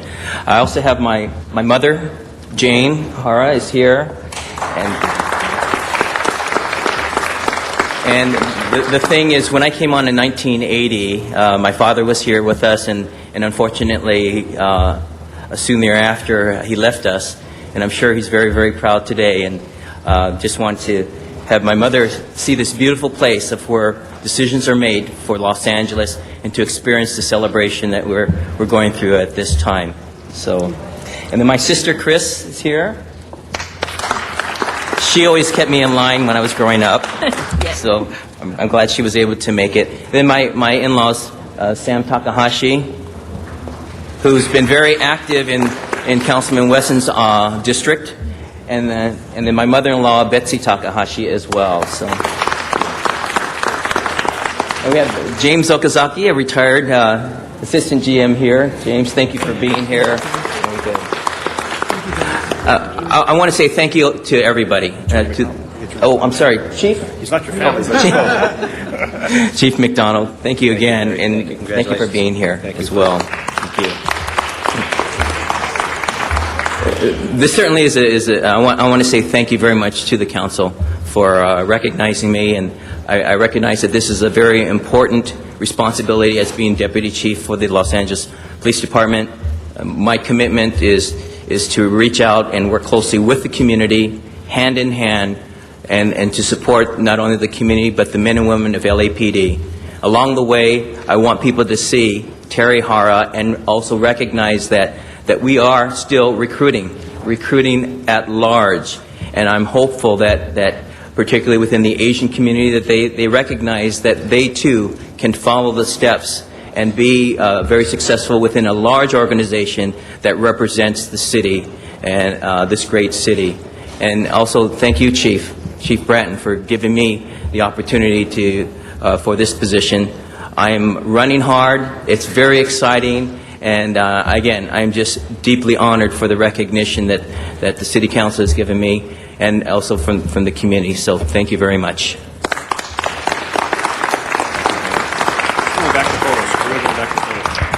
Thank you, Mr. Zine, for recognizing our new Deputy Chief. I'd like to now acknowledge our President of the City Council, Mr. Garcetti.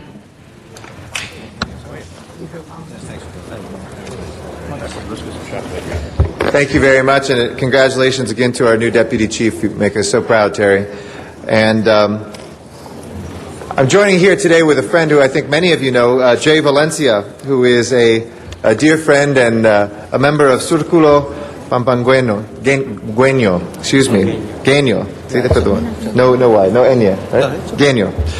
And I think since its founding in 1970, Círculo Pampangüeño of Southern California has progressed, matured, and continue to be a responsive, special, charitable organization that the founder and past presidents have envisioned.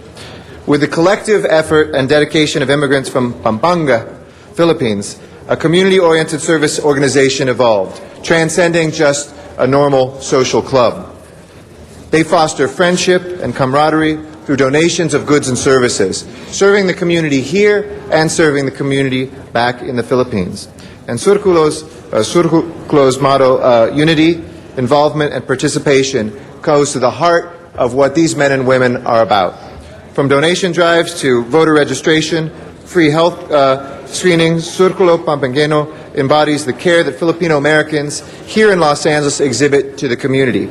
We all know the story of the founding of Los Angeles, in which two Filipinos were part of the pobladores that came to Los Angeles to settle this great city. And through the hard work and generosity, Surculo shares this tradition, sharing their time, their talent, and treasure with Filipinos back in Pampanga, Philippines, as well as fellow Filipino Americans here in Los Angeles. Their president is Jay Valencia. We also have Malu Songalong, who is the vice president. We have Secretary Christian Tan, the treasurer Ephraim Masangkay. We have the auditor Elizabeth Tan. We have the PRO Noel Lacuyan.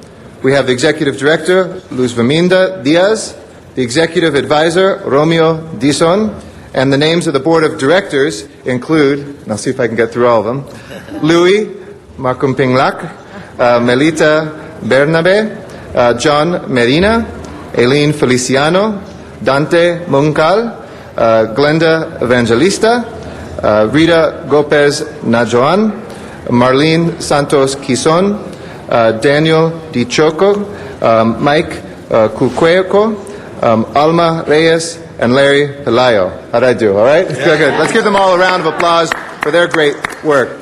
I want to thank them all. We know that the Filipino community and the Filipino American community is at the heart of Los Angeles. There was a time and a history in which this city pushed that heart of Los Angeles away. In fact, historic Filipino town exists today, and we're so proud that it does because, unfortunately, Filipinos couldn't live downtown like Latinos, like African Americans, like Japanese, like others. They were pushed to the sides, but their contributions have always been at the center of this city.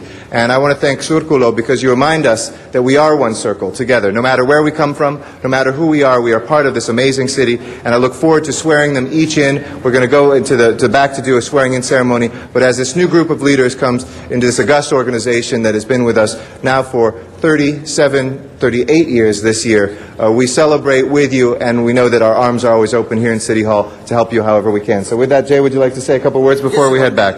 Jay Valencia, please give him a round of applause. Mr. Garcetti, we do have one council member that would like to make some comments before Jay speaks. Mr. Alarcon. Good friends.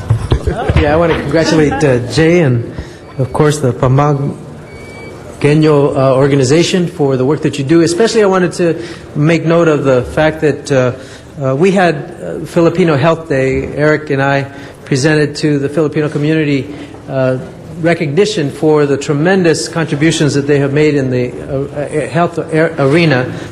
And I noted that your organization has reached out to people when they are in need and without the ability to pay. And within your own organization, you have many doctors and nurses who can contribute the help that's needed. And I think it's important for people to understand that the Filipinos are very giving people, and you like to take care of yourselves also. And so particularly for your contributions to take care of those in your own community who have the inability to pay for health care, and your organization's willingness to give that health care, I think that's something that's very commendable. Again, I want to mention the Filipino community is one of the fastest growing communities. I think it's one of the top 1, 2, or 3 fastest growing communities in the San Fernando Valley. And Jay, I want to thank you personally for I think you know why, because he was there for me when I really needed him, and he's a great guy, and I know he's a great leader. So congratulations, continued success, and if you ever are out in the valley, look us up. Councilmember Wesson.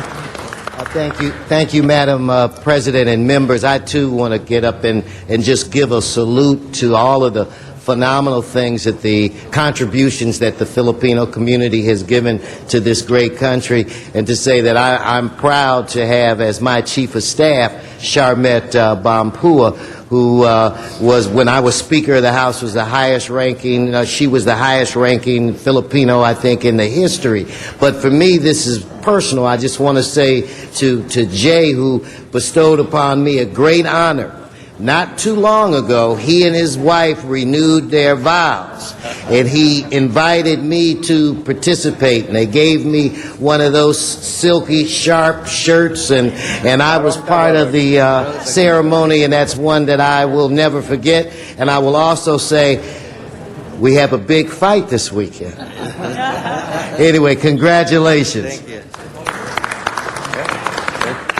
Thank you very much, illustrious City Council members. Good morning. First of all, I would like to thank President Eric Garcetti for taking your time. I know when I was first elected mayor of the Philippine Town, Inc., he was the one who gave us the opportunity to take the oath of office on September 2, 2002 at Bonaventure Hotel, wherein our current incumbent mayor was the keynote speaker. I want to thank you on behalf of the Filipino-American community for your energetic and dynamic contribution to the Filipino-American community at large. That's very nice. Thank you. Jay. Thank you. Great. So with that, we're going to go make the swearing in official. We thank you very much, Madam President. And Thank you. I'd like to ask Mr. Weiss for our next presentation. We've got party favors for everybody.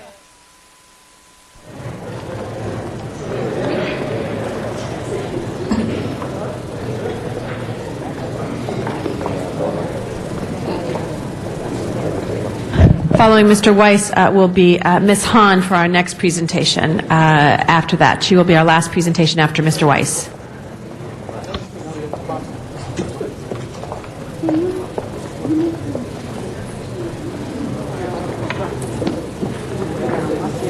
I gotta go with my boss.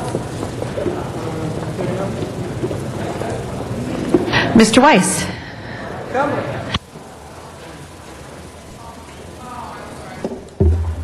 Come on up, everybody.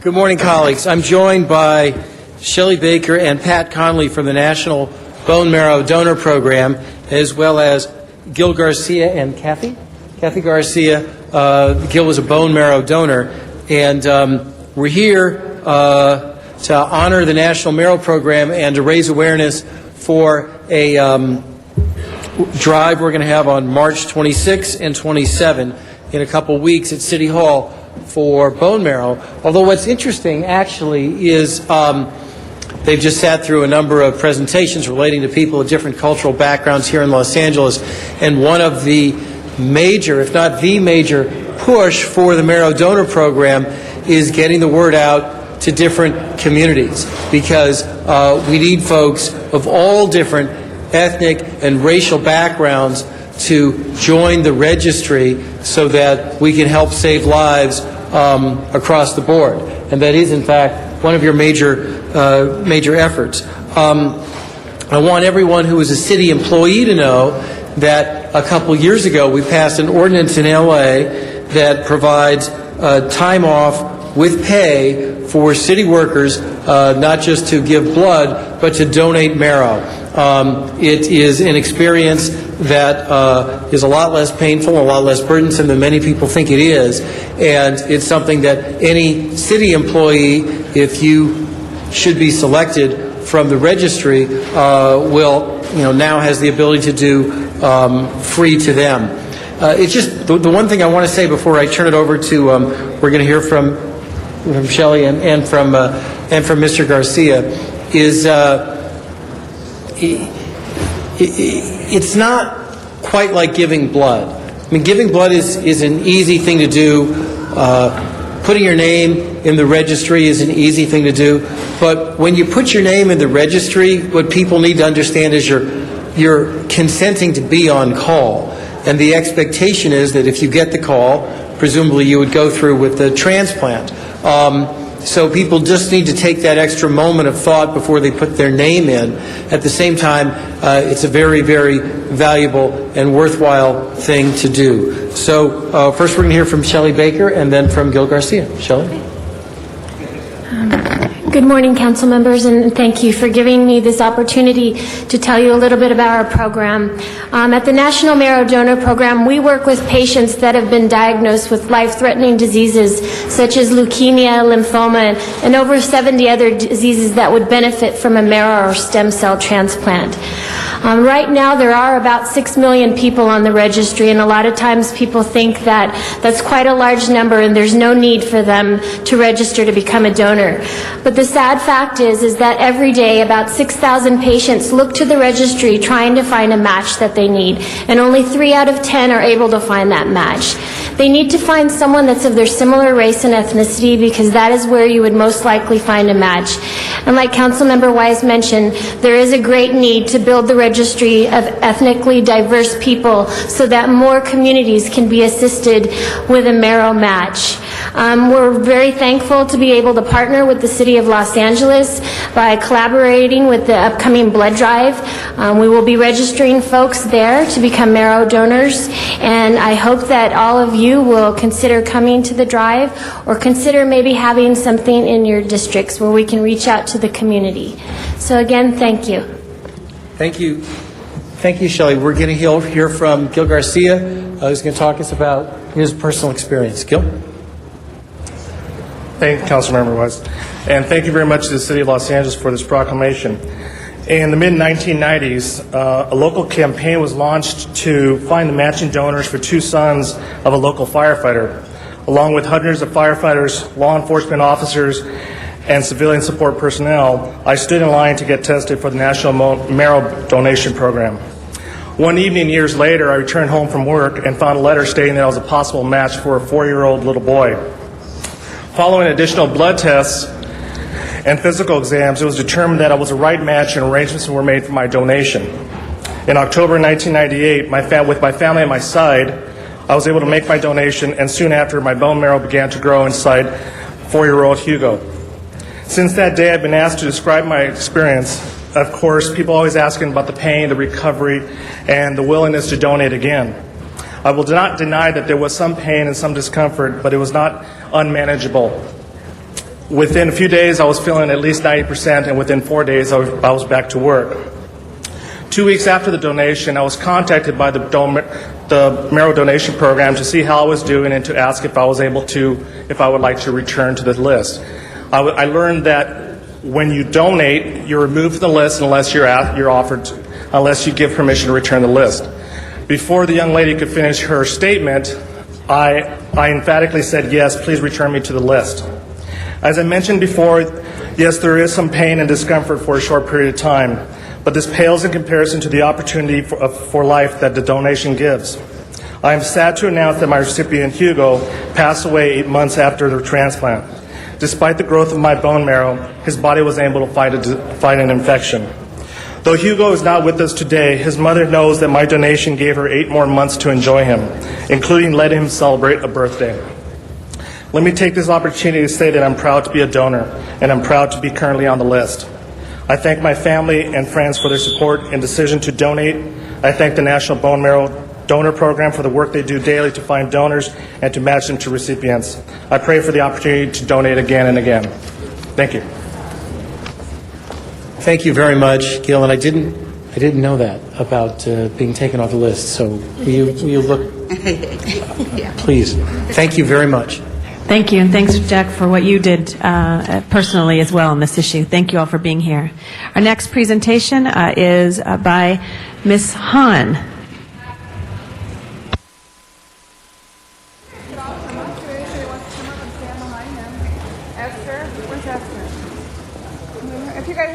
If you all want to come, all you come stand behind me.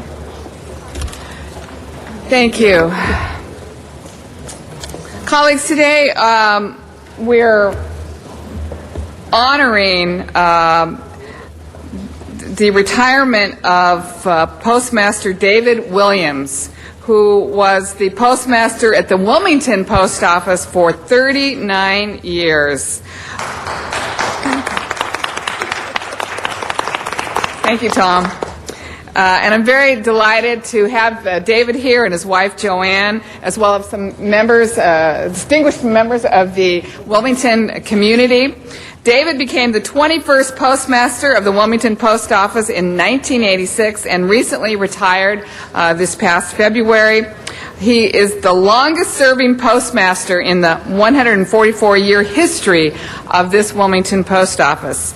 David's commitment to the Wilmington community and to this post office was recognized in 2003 when the Santa Ana Postal District, which is the largest in the country, recognized this post office, the Wilmington Post Office, as the most outstanding in its category. That's quite an honor. And, you know, we've all loved David in the Wilmington community because besides obviously being such a fine postmaster and running that post office so efficiently, David has really given back to the community of Wilmington. And just some of the few things that he's been recognized for. He's been the president of the Wilmington Chamber of Commerce. He's been the president of the Rotary Club of Wilmington, and we have here today Esther Eck, who's the current president of the Wilmington Rotary. In 1995, he was the governor of the Rotary District, which encompasses Los Angeles. He's been on the board of the Wilmington Boys and Girls Club for 13 years. He continues to serve on the Council of Managers for the Wilmington YMCA, and in 2005 he was elected for the second time to the Council on Legislation of Rotary International. So David, on behalf of the City of Los Angeles, we have a full resolution that I won't read all the whereases, but you deserve every one of these whereases. But the last paragraph says, now therefore be it resolved that by the adoption of this resolution with the mayor along with the city attorney, the city controller, and the Los Angeles City Council, we do by congratulate David C. Williams on the occasion of his retirement and commend him for his dedication and commitment to serve the residents of the city of Los Angeles and extend best wishes for a long, healthy, and prosperous retirement. Congratulations, David. Here, let's get a quick picture. Okay, yeah. That'd be nice if you put Yeah, well, let's put it down. Thank you.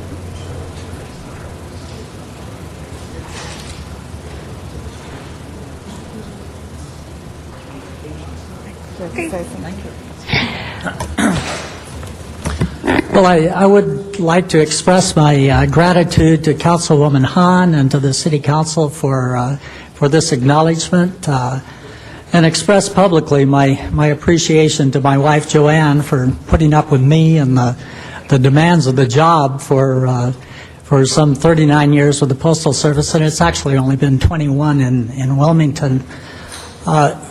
Wilmington is, I think it's a community sometimes that time is forgotten, because the founder of Wilmington was also the founder of Los Angeles Harbor, and built the railroad between Los Angeles Harbor and downtown Los Angeles, which helped facilitate the growth of Los Angeles into the magnificent metropolis that it is today.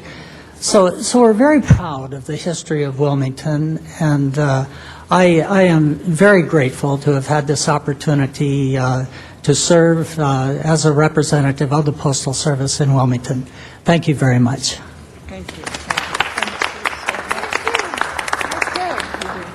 Thank you very much, Ms. Hahn. Congratulations. Madam Clerk, I think we'd like to, next item would be public comment, is that correct? Yes, it is, Madam President. Okay. I'd like to call up the following individuals, Felix Rohatyn, Rachel Brown. Is Felix here, or Rachel? Felix, Rachel, followed by Alan Eager, I think it is.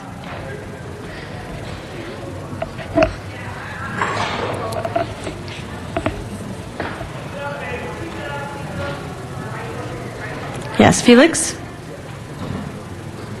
I'd like to say that public-private partnerships are the right thing for the city of Los Angeles. That my bank and the many other banks in London and Wall Street would be the best owners for the city of Los Angeles.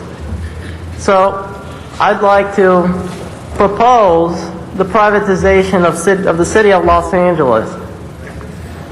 And I'd like to promote Michael Bloomberg to run for vice president. And as you can see, the economy is doing just fine.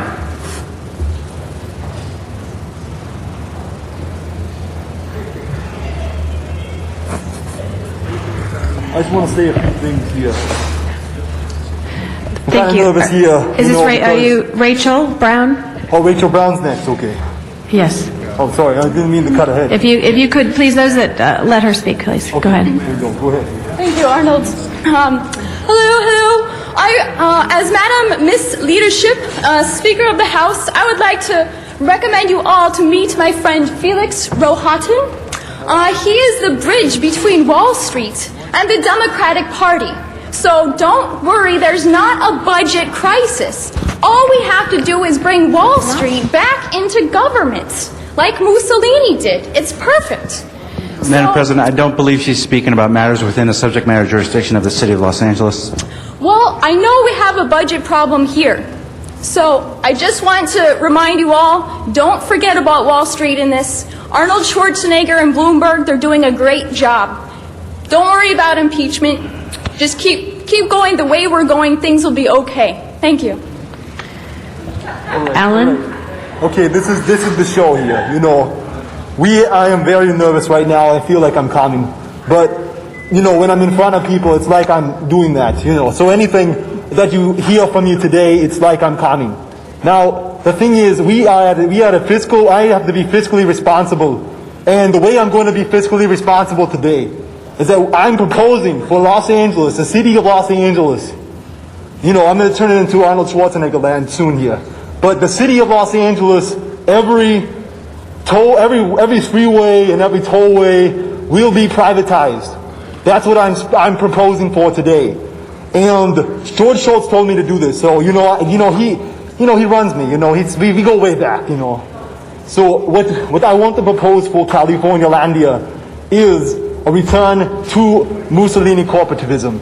That's what I want. Mussolini corporativism. I want to run the government of California like Italy in 1923. Could we do that today? I'm very, very serious about this. So the thing is that the thing is that we are in a very crisis period. I am like the wolf at the door, and we have a budget crisis, $16 billion. The only way we're going to be able to solve this problem is by cutting people's throats.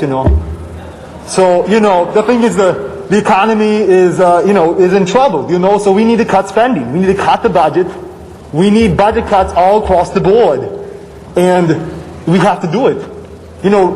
We are in different times than 1933. When Roosevelt put the dollar, put the economy through bankruptcy receivership. So the thing is, we're going to change this to Arnie-landia. This is the biggest economy in the United States. So the thing is, we need privatization. That's what we need, just like Mussolini. Thank you. Thank you very much. The next is Michael Bloomberg, followed by Quincy O'Neill, and followed by Creighton Jones.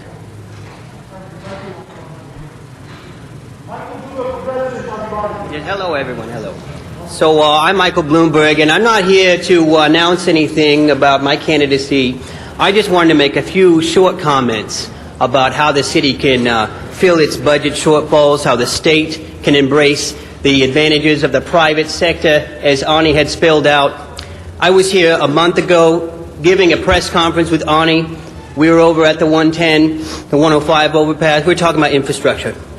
Now, someone said that this was like Mussolini-style fascism. I don't agree with that. You can call it what you want. But what I'm talking about is money. I'm not talking about laying long-term plans, no Rooseveltian solutions. That's antiquated. I'm talking about real cash. That's what cities need right now. And in fact, if you look at history, if you go back to the Middle Ages, you had city-states. And what I'm recommending in New York is a number of different proposals to sever the city from the state of New York and be more independent, more competitive to get those funds, and to be more ruthless on the poor. For instance, look at how I'm treating the poor and when it comes to housing. One solution to the housing crisis is just screw them. Screw the poor. If they don't pay their utility bills, they're no good. Get rid of them. I mean, we can't be taking care of all these people in times of economic hardship. We can't just carry them on our back. We need to cut them off, cut their throats. That's how you make the money.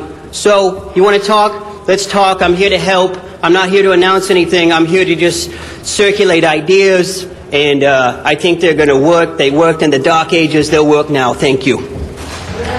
Quincy O'Neill. Quincy O'Neill. Creighton Jones.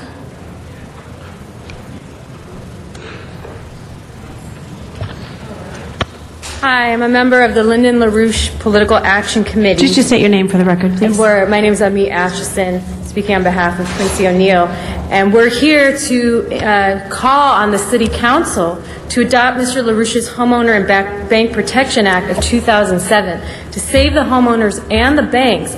I mean, I find it appalling that when you have a state of California with one of the highest home foreclosure rates in the entire country, mostly hitting the African American, Hispanic American population, that there's been absolutely no action taken to save the homeowners, to protect their personal savings. Mr. LaRouche, the economist and statesman, has put forward the Homeowner and Bank Protection Act to save these homeowners. First, that Congress must establish a federal agency to place the federal and state chartered banks under protection, freezing all existing home mortgages for a period of however many months or years are required to adjust the values to fair prices. During this transitional period, all foreclosures shall be frozen, allowing American families to retain their homes. And third, that state governors shall assume the administrative responsibilities for implementing the program, including the rental assessments to designated banks under the authority of the federal government. These necessary steps, which every city councilman, if you don't know what this policy is, study it. We have literature, educate yourself. But the people of this city, of this state, and this country are suffering. And we love to celebrate ethnicities and cultures, but we can't forget that the number one issue that we have to fight for is the dignity and sanctity of every human life. And most fundamental right, which is to have a home, to have personal savings, to have a future, and a nation to raise their families in, not the fascist budget cuts of our Governor Schwarzenegger cutting billions out of education and health care that are going to destroy the livelihoods and future of every citizen of not only California, but as Buddy Bloomberg plans to do that for the country as well. Thank you. Creighton Jones. Creighton Jones. Okay. Arnold Sachs. Arnold Sachs. Thank you.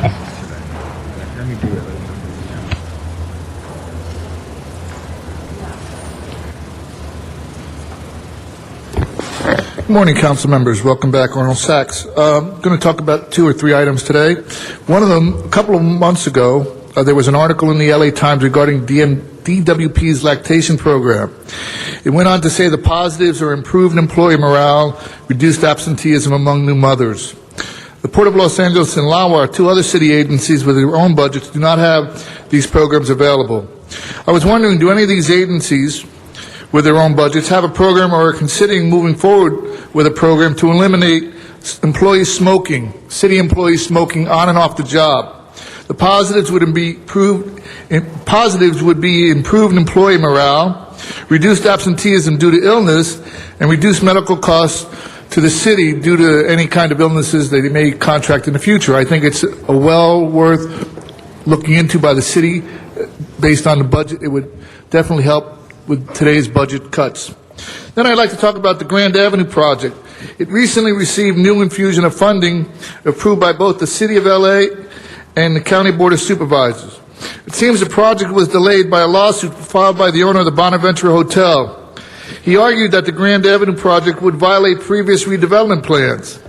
The Bonaventure owner sued the city because of the existing redevelopment plan approved by the city would be violated by the new project supported by the redevelopment agency. The city pays the Bonaventure owner to settle the lawsuit. The city offers the Grand Avenue developer tax incentives to build the project. The Quimby funds that will be collected will be used by the city agency will be used to buy back land from the developer for public parks, which will be used solely by residents of the Grand Avenue project. A couple of items to look at. Thank you for your time, your answers, and your attention. Thank you. Michael Stager? Michael Stager? Hi. My name is Michelle Fuchs with the LaRouche Political Action Committee. Did for you fill Michael out a card? Stager. No? Huh? Did you fill out a card? No, I'm speaking for Michael Stager. Okay. Is that Michael Stager behind you now? Creighton Jones. That's Creighton Jones. Creighton Jones. Okay. Yeah. We had called his name before. Okay. Yeah, he slipped bathroom. I'm speaking on the Homeowners and Bank Protection Act, which was just discussed by Ami Atchison, and that as we've mobilized on the ground level for a federal response to the crisis that's hitting our population, there has been a response. Your fellow cities of Bell Gardens and Pomona have passed resolutions of support for this act, as have over 70 cities across the country. And it's been brought into the state legislatures of Rhode Island, the House and the Senate. Alabama yesterday, the House of Representatives passed this legislation. You have a population that's getting hit hard by hyperinflationary oil prices, by hyperinflationary prices of food, of basic commodities, and the kind of ideas that are being proposed that don't take into account a restructuring the system like the stimulus package aren't going to be able to solve the crisis. So I ask you to not fall behind these other cities and lead the way in calling for a federal response to this crisis. Thank you. Creighton. Hello. I'm also with the LaRouche Political Action Committee and the Youth Movement. I'm here to speak on the Homeowners and Bank Protection Act. I'm not sure if this has been said yet, but I think the point is to emphasize that these bankers are going to try and have the American people choose a different method for the mortgage crisis, which actually is a large financial crisis. It's a systemic crisis of the whole financial system. That's something that the United States Congress and elected officials don't want to admit. But I think if you all have been looking at Mr. LaRouche's material, the question is basic economics, basic economic infrastructure. Having people stay in their homes, I think is a principle, is something that is represented in the principle of the preamble of the Constitution. It's called promoting the general welfare. And if people are being thrown out of their homes because they so-called got into a bad agreement or they didn't read the fine print, I don't think that's very American. I don't think that is the way that you have a healthy economy in which people are building healthy lives. I think it's going to be a challenge for you all in the United States Congress to stand up to the business as usual, the policy of business as usual, which is a Wall Street policy and is not American, I don't think. Thank you very much. I'd like to go to the San Fernando Valley, Sharon Brewer, followed by Miriam Fogler. Thank you. Little more warning would be helpful. Sharon Brewer, public comment. Daily News article, today's paper. Council says it will cut its office funds. Response chided by mayor. Members make a pledge. After mayor chided LA council workers for not taking unpaid 5-day leave to save city money, council members upped ante Thursday by saying they would put up $1.2 million in office funds to help balance the budget. If all city employees except public safety agencies took the unpaid 5-day furloughs the mayor proposed in January, the city could save $20 million amidst its current budget crunch. 365 of more than 25,000 city employees have acted on his request, saving $95,000. Mayor's staff took equivalent of 58 days of unpaid saving $17,000. But employees from 9 departments, including the city council, took no unpaid days. City council leaders have responded with their own money-saving idea. All 15 council members would divert office funds, total $1.2 million, to city's general fund, equivalent of 32,370 furloughed hours. The important words are office funds or discretionary funds. What this means is that not one staff person working for the 15 council members will be required to take the unpaid 5-day furlough, because the council members will take money that might benefit the general public. Again, staff members have to give up nothing. How much more money above $1.2 million could be saved if all staff members working for the 15 council members took this time off? What we have here is one of the sacred cows, city council staff not being persuaded by their boss, city council members, to do what the rest of the city employees are asked to do. Thank you. Ms. Fogler? I wanted to let you know I'm with her 1,000% what she said here. I want to make the presentation of my memory, my mom, rest in peace. She was brought up here in the city, and she met my father here, and we were brought up here. And I would hope that my daughter can continue being here in her quest that she told my daughter, just go on. My mom told me just to keep going on, and she rests in peace.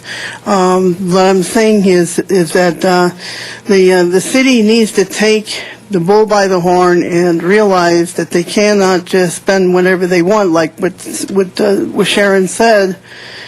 That they're using their sacred cow here. You think you could just walk all over the union workers and say, let's make layoffs? Listen, that's not what we're here to do, because that's not what we went out and supported Prop S for. I wasn't for it, and the people voted for it, and the unions backed it up with millions of dollars of their own dues. So here you're slapping them in the face after helping you out to balance the books. And I'd like to get a ride down to the budget finance. I would like to be able to get somebody to help me come there. I'd like to be able to attend the daily meetings of the unions and sitting down with city council members and work this out. I think this is frivolous and ridiculous, and it's a big charade that's going on here, and it must stop. The fiasco has to stop, and stop thinking that the union workers are at fault. It's your irresponsibility, not paying your bills, and also CRAs taking jobs. These unimportant departments like the CRA and the special fee waivers all must be cut back. Like the mayor said, we need to consolidate. So let's put the planning committee and the CRA and and get rid of the special fees. Thank you, Ms. Fogler. Dr. Dan Weissman? Thank you, Madam Chair. Daniel Wiseman. At this time, I'm representing as the Secretary of the Neighborhood Council, Department of Water and Power Oversight Committee.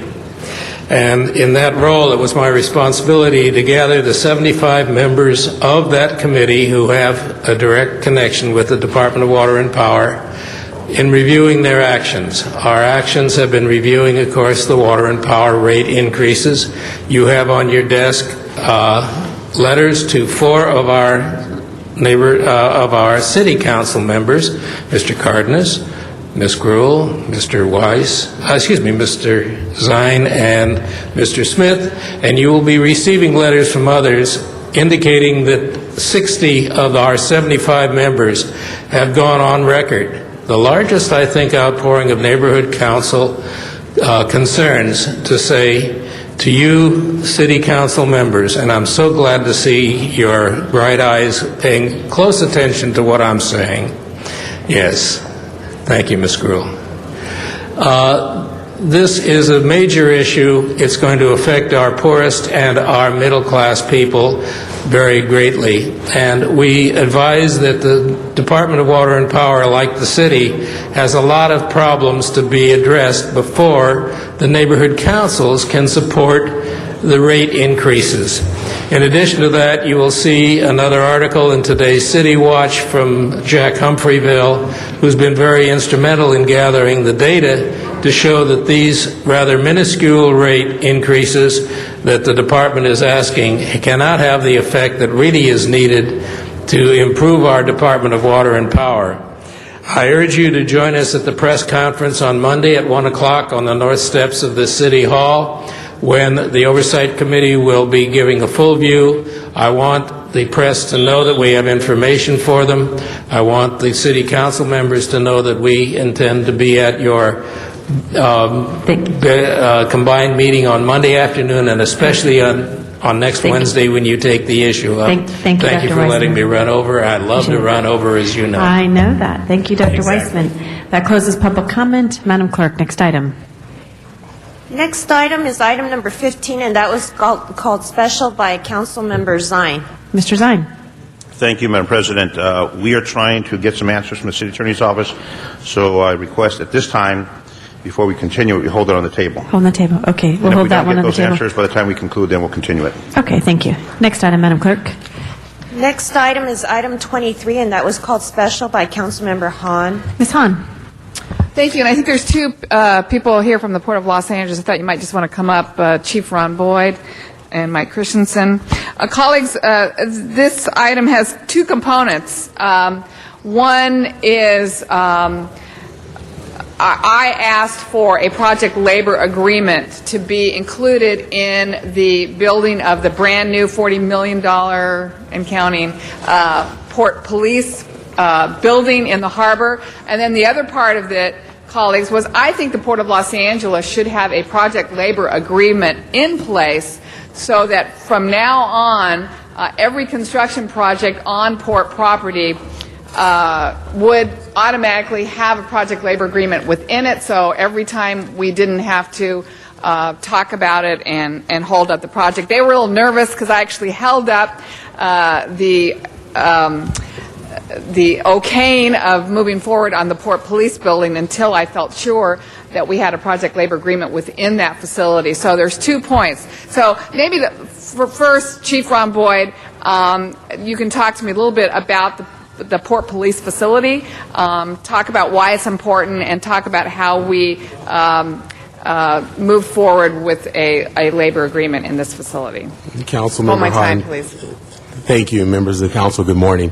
It has been keenly important, and one of the reasons, as you mentioned, that we might have gotten a little nervous was the fact that on my appointment as Port Police Chief, we were already in conditions that were pretty somewhat deplorable as far as the officers having adequate facilities to change, roll call, and we were in the midst of growth. Since my appointment, as you know, we've been on a mission to double our public safety force. How many officers do we have now? We're right now at 200. I'm sorry. We have authority for 206, but we're at about 113, 118, somewhere there today. We just got some officers out yesterday. There was like 49. That's right. That's right. And so we're really trying to get our numbers up. We actually had a graduation yesterday, and we got 5 new officers, and we're putting 10 more in the system. But what that results in. Can you hold my time? You're supposed to be holding my time. Sorry, it was held. It started back again. Well, if you could put, it was a minute and 40 seconds that was left on it before. I was watching. The result is us being over capacity, and we're trying to make sure that we are able to serve the port as it grows. So as we move towards our number, we're really currently today 121. We're trying to get to 180 by the end of the year, and then 202 by next fiscal year. We need better facilities, and this is really going to help us. And we want to do it with balance, so we appreciate your leadership. Thank you. And we're all looking forward to that because it's clear that, the Port Police agency is key in terms of protecting our port, and we know that a good first rate, state-of-the-art facility is important to the officer, particularly, as you said, we're growing the ranks. And for the community to have access. Yeah, great. So that one's moving along. Mike, why don't you speak to where we are, how quickly we can see, finally, a project labor agreement within the Port of Los Angeles for all future construction projects. Sure. Presidents Garcetti and Gruhl and Councilwoman Hahn, Mike Christensen, Deputy Executive Director of the Port.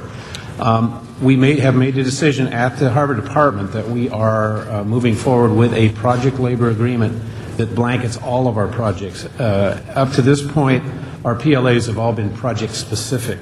And as you well know, it takes a lot of time to renegotiate each one. What we have committed to do through our executive director and our board is to join the Department of Public Works in their ongoing negotiations for a PLA. Now, what this does is it shaves a lot of time off that process because they've been working at this very hard for a number of months. So we are on board with them. Those negotiations are ongoing. Mr. Hugo Rossiter of the City Attorney's Office is here, and he is the lead negotiator. So if we have specific questions as to where we are in the negotiations, he can answer those. I'm very hopeful that we're within months of having that PLA, which will blanket all port projects. Are we moving forward at the same rate as the CRA and Public Works, so we'll all have them together, or do you think the port can jump out ahead and actually be the first department to have in-place project labor agreement? We'd love to be the first one to sign it. To really answer that question, I'd need to defer to Hugo. Okay. Good morning. Hugo Rossiter, Deputy City Attorney. We're working sort of in parallel. The CRA is working through its career stabilization policy, and that's kind of coming along. It has some unique aspects to it because of the nature of the CRA and its funding and the kind of projects. Public Works and the Port are obviously much more similar in terms of their capital projects. And I and Mark and others have been having substantive discussions with the Building and Trades Council. It is complicated. Only the concept is simple. The devil is in the details. Right. And so there are complicating factors involving trying to address issues with small business issues, which I know are important to the council, and also addressing the concerns of the construction industry in general. And so I think we are moving ahead. We're moving it as quickly as possible. But as I said to you in the committee the other day, we really can't commit to, by X date. But we certainly can report back.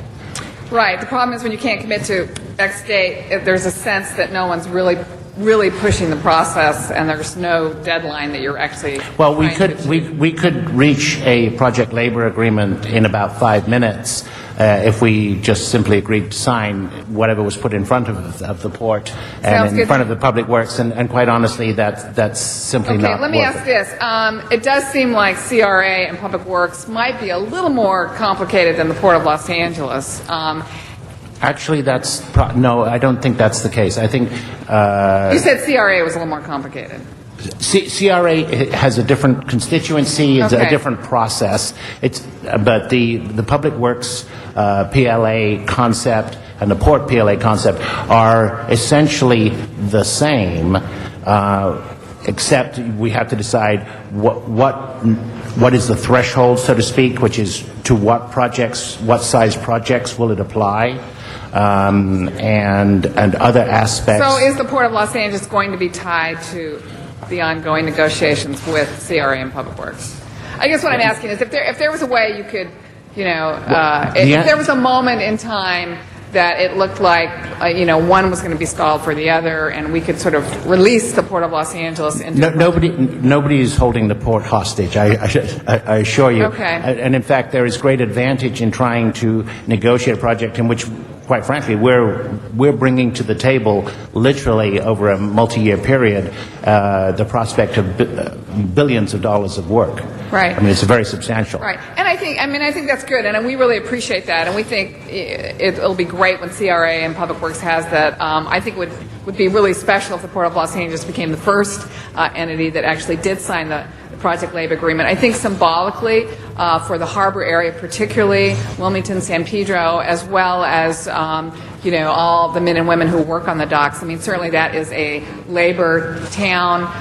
It has been driven by labor issues for historically, so there's almost more history attached to having a project labor agreement with the Port of Los Angeles than I think really some of the other entities. So it would be a great moment. So I would just say if there was any way that could happen, let's set the port free and sign that project labor agreement. One thing I just would emphasize that we're doing this mainly because we saw it as a faster way. If it looks like it's getting bogged down, we will reassess that as to whether we strike out on our own. Good to know. And one of the motivations that is taking us that direction is until we do get this blanket PLA, we are continuing on the old system of negotiating individual PLAs on the large projects. We have one out right now. And that's slow and laborious, so it's better for us to have this blanket. Right, and you know that I would, hold up every project going forward in my Commerce Committee unless I was assured that they had a good project labor agreement written into. So let's get the whole thing done. It will be a lot easier for all of us. And colleagues, that's what we were doing today. So really, the Port Police Building is going forward, but it took a lot of negotiations, and I really appreciate all that you did to negotiate having all the labor trades being involved in this building. Also, 30% apprenticeship journeyman is a provision that's included in the Port Police Building. So it's really a great example of how we should be doing things down there. And then we just want to encourage you and push you to get the entire project labor agreement for the Port of Los Angeles as soon as possible. We have a lot of projects going forth, finally, at the Port of Los Angeles, and we want to make sure they're done well, on time, on budget, with good union labor. Thank you. Thank you, Ms. Hahn. Mr. Cardenas, followed by Mr. Rosendahl. Thank you. Now, when it comes to the process of the project labor agreement, I mean, obviously it could take a long time, but with some good fortune and things falling into place, is this the kind of process that could hopefully take a few months if things go well? Yes. Okay. I mean, it could go... And it could go longer, yes, obviously. Anytime you're dealing with legalities, anytime you're dealing with documents that are binding and all that stuff, they could go a long time, but... Actually, the documents, it's not that complicated, but the issues are very significant in terms of local hire, in terms of the thresholds to which how large a project, but when does it kick in that it now covers the project, because it's not just everything from the first dollar, and a number of other issues. As I said, attempting to accommodate small business, which is a particularly difficult issue, and all of those. So once we get those, we start to zero in on those, which we are doing now, then it should fall into place fairly rapidly, we hope. Okay, I don't see it as taking more than a few months.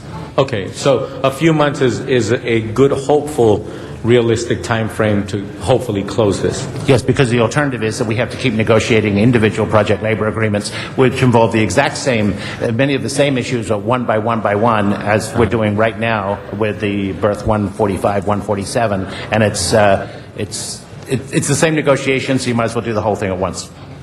Would it hinder you in any way to give a monthly report to the committee that oversees the port? We've already committed to report back to the committee. We did that at the last meeting, that we would give a progress report.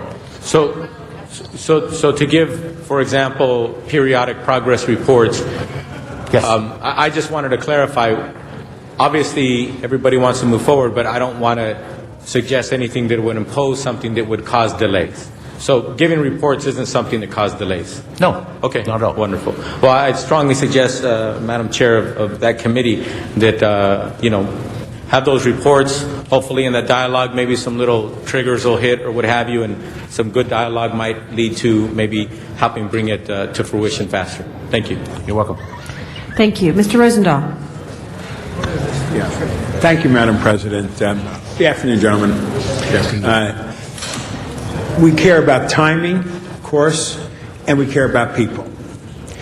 How much of a delay going union on these issues and making sure that the workers are taken care of in the right way, will it delay the project? Well, there will be no delays, Councilman. In fact, the blanket PLA has the advantage that it does speed things up because those conditions are there from the onset.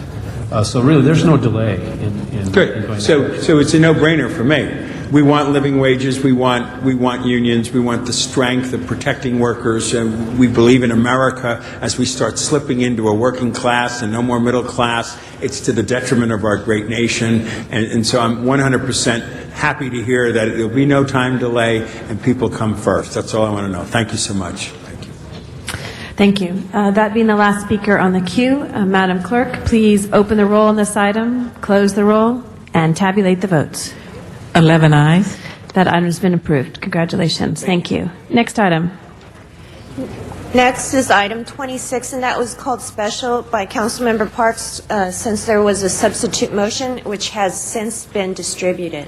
Okay. Are there any questions on the substitute motion?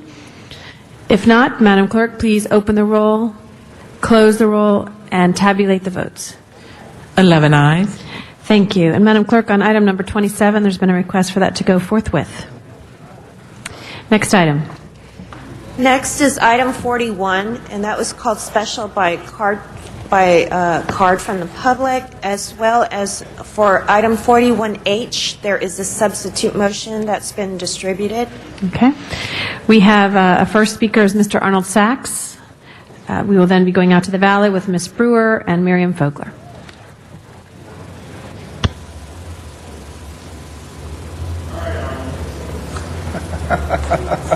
They look good, though. Well, I thought you'd put them on and put the other ones over them, and then take. Thank you. I just noticed on the bulletin board that there's a star being presented to Vince McMahon as a special item. It's ironic in today's sports atmosphere with investigations into steroid use, the head of an organization that has lost approximately 20 performers, many showing the effects of steroid abuse in the last several years, would be honored with a star on the Walk of Fame. The president of the organization that these performers work for refuses to answer regarding the steroid abuse.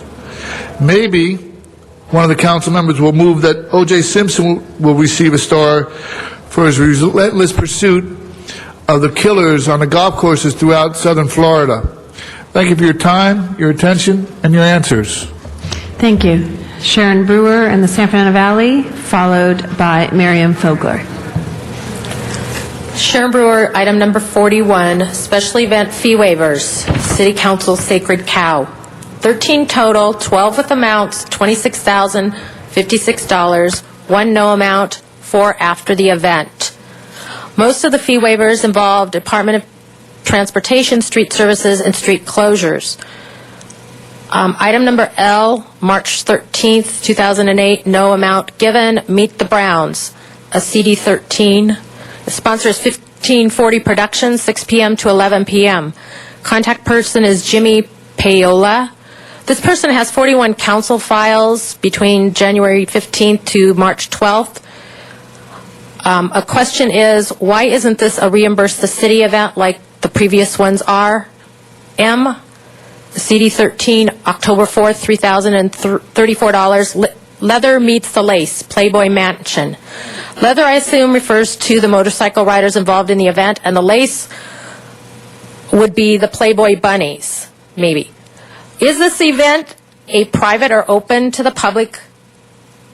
If private, no public funds should be used. Any event involving the Playboy Mansion, i.e. Hugh Hefner, should not have to ask for a fee waiver. Thank you. Ms. Fogler.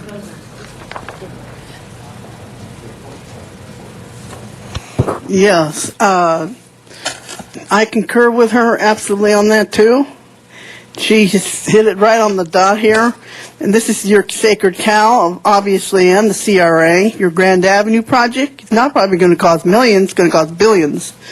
And these are adding up, folks. And the union should be calling in protest to these fee waivers. They should be doing something. They shouldn't do the room. They should be boycotting the street closures. The police and fire departments should not be coming to provide services to these different activities when they can't reimburse the city some money here. And especially a Playboy mansion. Playboy? Where's your heads here? The moralities. My mom is probably turning over her grave. She's resting in peace. To see the kind of terrible, morbid things that you're doing here, and the cause of hatred and attacks against our people here in the city just because of their religion, it's not right. So you need to, get yourselves together here. And Matsi Tobel, that's my dad used to say, always saying it. My mom, may she rest in peace, that you need to get your acts together here and start doing good deeds, because God's not going to be good to you if you don't do good deeds. You need to wake up now and do it right. Thank you, Ms. Fogler. That item is now before us. Madam Clerk, please open the roll on item 41, close the roll, and tabulate the votes. 11 ayes. Thank you. Next item. Next is item 43, and that was called special because there's a card. Mr. Sachs.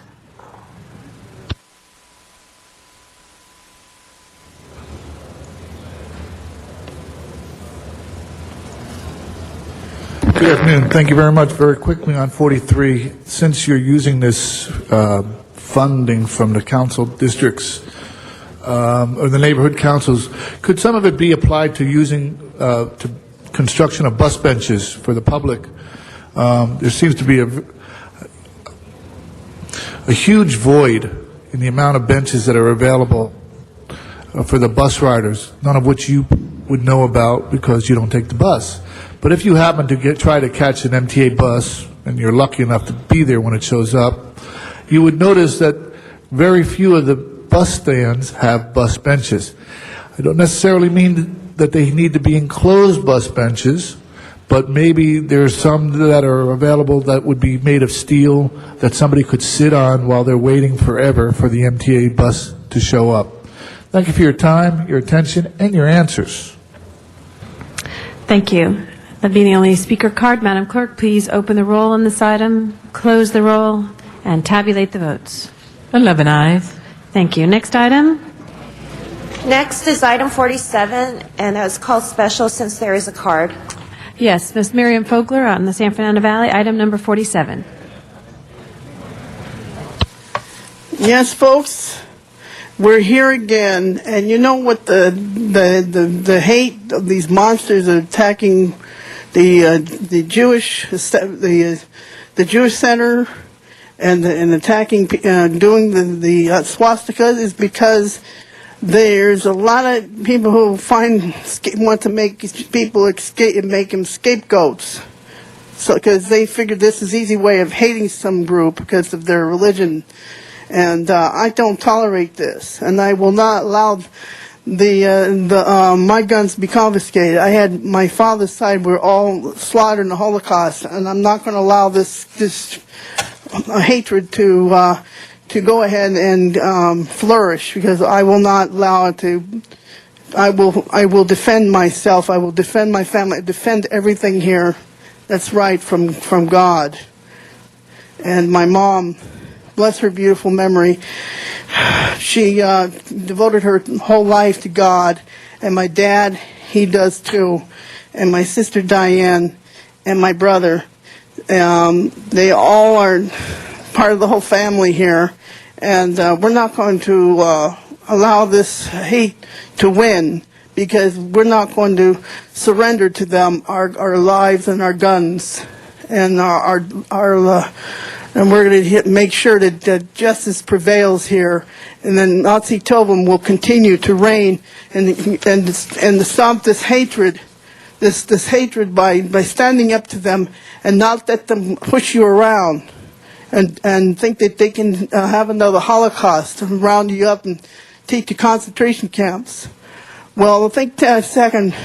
The Second Amendment must never be negotiated or abrogated. It has to be all time because of the Holocaust. Never again.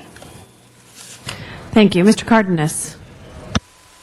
I just want to briefly thank Councilmembers Zion and Weiss for putting this forward, because anytime any such atrocity occurs, it's never small, and it affects the entire community. And I think it's important that we acknowledge that we will not stand for it, and that we will do everything that we can to make sure that the people are apprehended who engage in such atrocities. So again, thank you, Councilmember Zion and Weiss.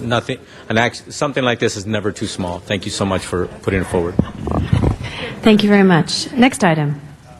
Oh, sorry, we'll vote on that item first. Item is now before us, item 47. Madam Clerk, please open the roll, close the roll, and tabulate the votes. 11 ayes. Thank you. Next item? Next is item 48, and that's called special because of a card. Mr. Sachs, item number 48. Welcome back.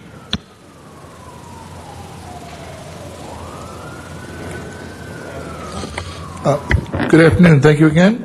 Item 48, the Sunshine Canyon Amenities Fund. I'm just curious regarding the Sunshine Canyon. On January 18th, in City Council chambers, there was a motion put forward requesting the city attorney to keep the council apprised of the Sunshine Canyon landfill status. And I'm just curious for an update on that. As far as amenities, you can't get a better amenity than free dumping of 6,600 tons of trash. With the budget crisis that's being faced by the city and the county, you would think that the fact that 6,600 tons of trash, who cares about the trash so much, but the funds that would be generated by the 300 to 400, over 400 trucks that would be hauling that trash are not being entered into to the system. So not only is it costing the city and the county money up front, but then they have to pay fees to recover that money that they would already normally have. You have to wonder, is there a crime being committed here? And if so, isn't it the moral responsibility of the city attorney to notify the courts that there is a crime? Thank you for your time, your attention, and your answers. Thank you, Mr. Sachs. Madam Clerk, please open the roll on that item, close the roll, and tabulate the votes. 11 ayes. Next item? Next item is item 49, and that has a card on it. Yes, Ms. Sharon Brewer in our San Fernando Valley City Hall. Sharon Brewer, item number 49, motion relative to funding for community services and support in Council District 14. Its recommendation is to transfer $50,000 from the Central Los Angeles Recycling and Transfer Station Community Amenities Trust Fund to the General City Purposes Fund, account number 0714, Council District 14 Community Services, to provide funding for community amenities in Council District 14. My question is, I would like to know how the public finds out where this $50,000 is going to be used. So far this year, including today, $200,000 has been transferred to CD14 for community amenities. It's just a way of following the money. Thank you. Thank you. That item is now before us. Madam Clerk, please open the roll, close the roll, and tabulate the votes. 11 ayes. Thank you. Next item. Next is item 50, and that's called special because there is a card. Yes, we'll go back to Miriam Fogler on item number 50 in our San Fernando Valley. Thank you. Yeah, you talk about the budget today, folks, about layoffs, and we can't go along with this, and I commend the police department having more officers on the streets, but, you know, If we're going to have, we have to have it out of the city and not to make more taxes, create more problems for people paying their bills, even the responsible middle-class workers like the city workers here. You don't do it at their expense to balance the budget. You look at yourselves, what you need to do. Motsi told them, that's what my dad said, to do good deeds, because God's going to take care of this for you in your afterlife. You should worry about your afterlife. You really need to. And stop this fiasco. You need to bring the city into budget and stop the charade now. With these special fee waivers, your sacred cows have got to stop. And giving cars, about your staff need to take days off, the people who are not important to the city, central services and police and fire. And also to make people pay monies, not the city, to pay for the special fees. I have a right to speak on this. The fact is that you don't collect the monies. The Jewish Federation has tons of money they can give us, the $95,000 to get the people. They have to apprehend these people to balance the budget. This is an example. If you want to do budget belt tightening, you need to do it from your own self. You need to look in yourselves and do it for God. Don't worry about yourselves, because God's going to take care of you. My mom, rest in peace, she went to heaven, and we're all going to eventually join her. So you better get yourselves shape up now, because you got to worry about yourselves with God. Thank you. Mr. Sachs.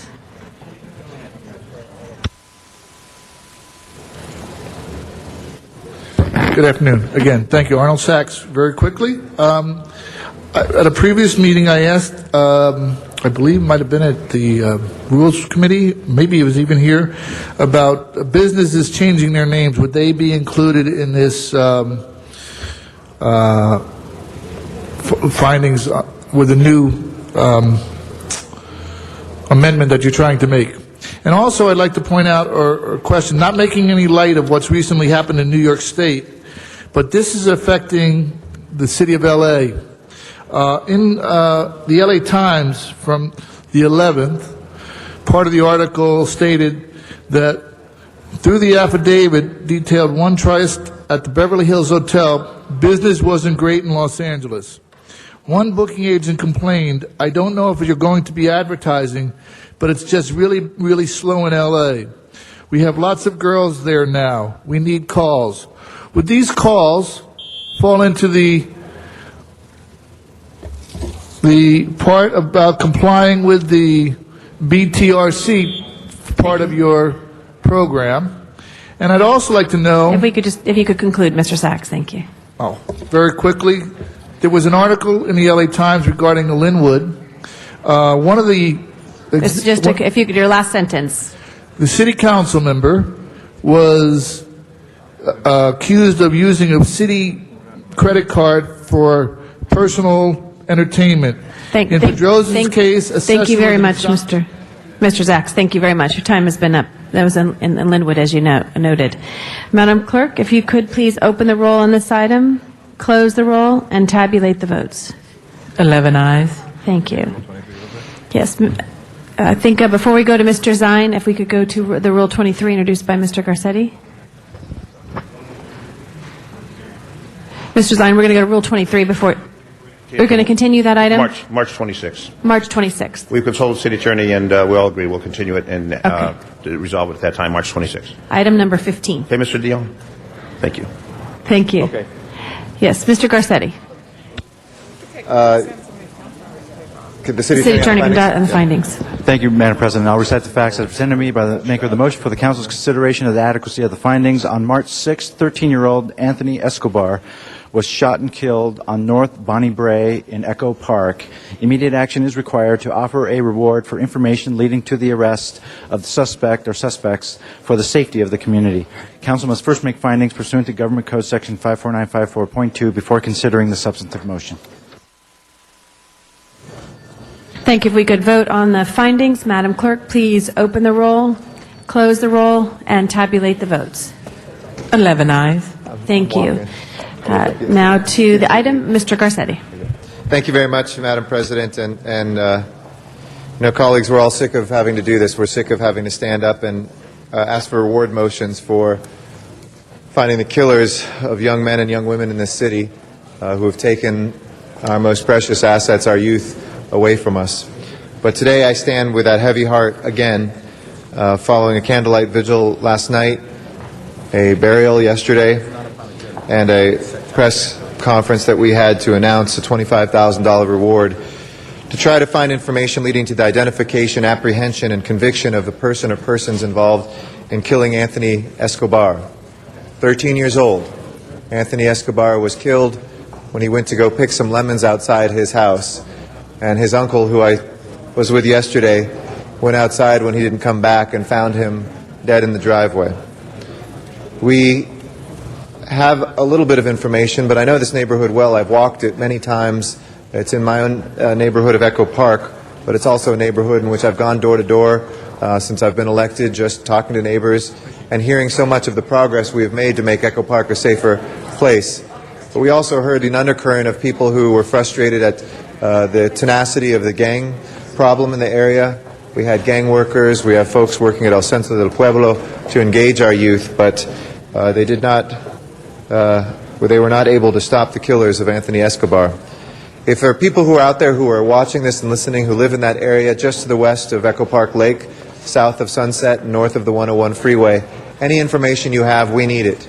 Anthony's mother and siblings and uncle and whole family needs a sense of closure and justice. Our city needs to send a message that we will always, when we see these deaths and these killings, find those murderers and put them away.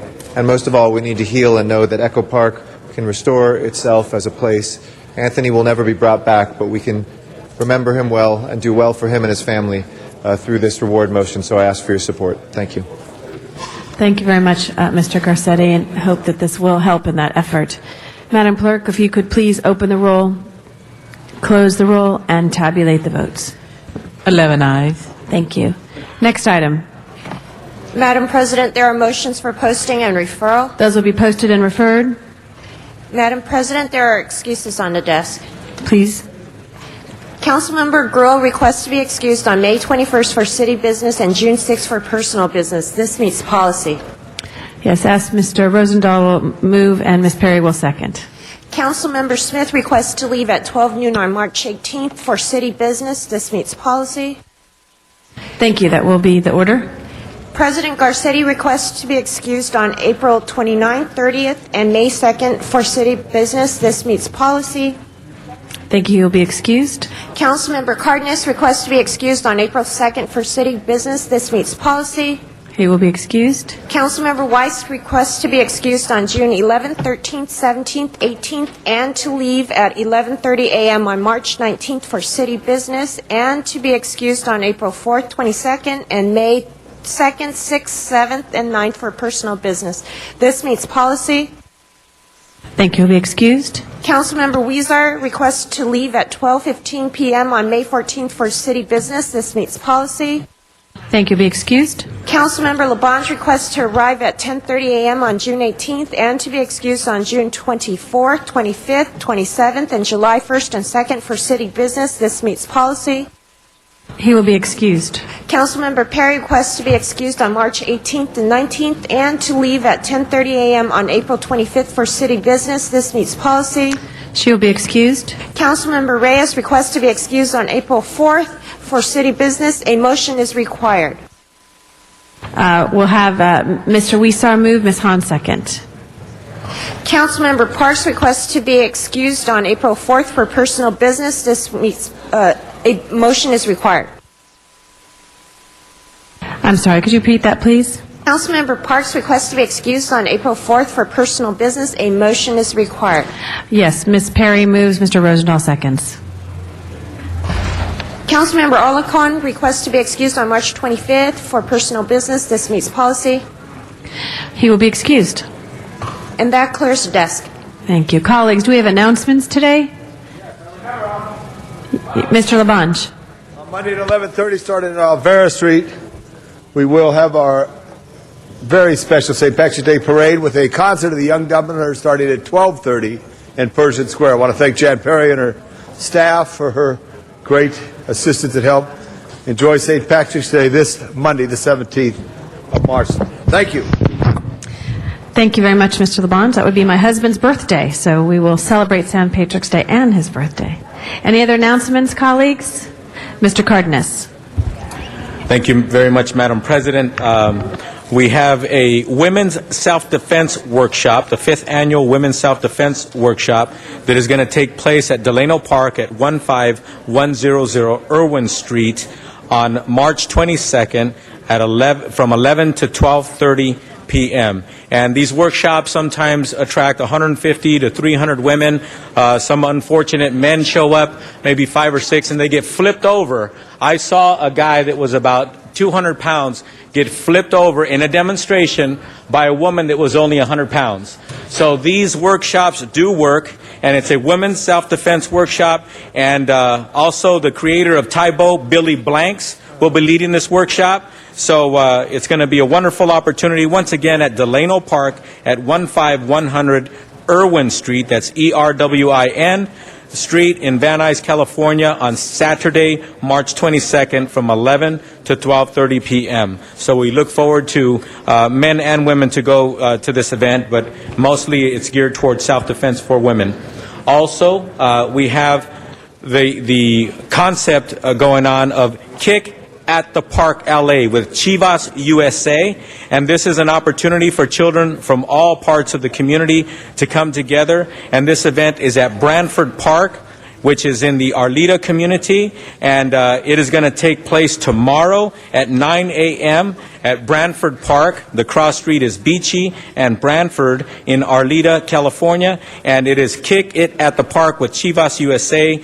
Each kid who participates, all it costs is $5, and they get $50 worth of goodies, including shirts and all kinds of wonderful Chivas stuff, and they also get an hour and a half of instruction from a real Chivas soccer instructor. So this is an opportunity for kids to come together at Branford Park tomorrow, Saturday, at the 15th at 9 a.m. And for $5, any child from the ages of 5 to 15 can participate and get an hour and a half of instruction and get some other goodies and a nice Chivas shirt and have a great time. Thank you, Madam President.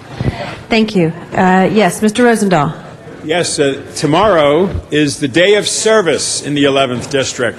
Hundreds and hundreds of my constituents are coming at 8 o'clock in the morning, believe it or not, and I'll be there at 8 at the Mar Vista Park.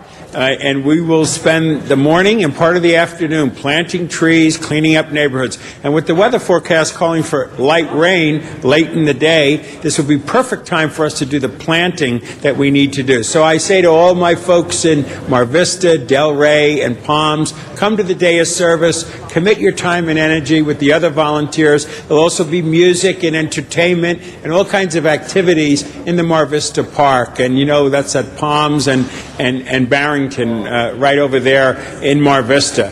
Day of service tomorrow. Thanks. Thank you so much. Mr. Zahn, you have an announcement. Thank you, Madam President. A couple items. Tomorrow morning, the LAPD West Valley Division and my office will be coordinating a cleanup campaign from 7:30 till 12:30.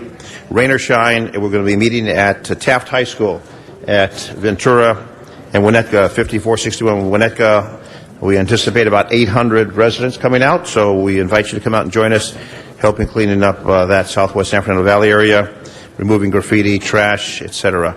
And also 10 a.m., and now Wendy Gruhl, you're going to be here, I think, tomorrow, 10 a.m. for the haircut. You going to mention that?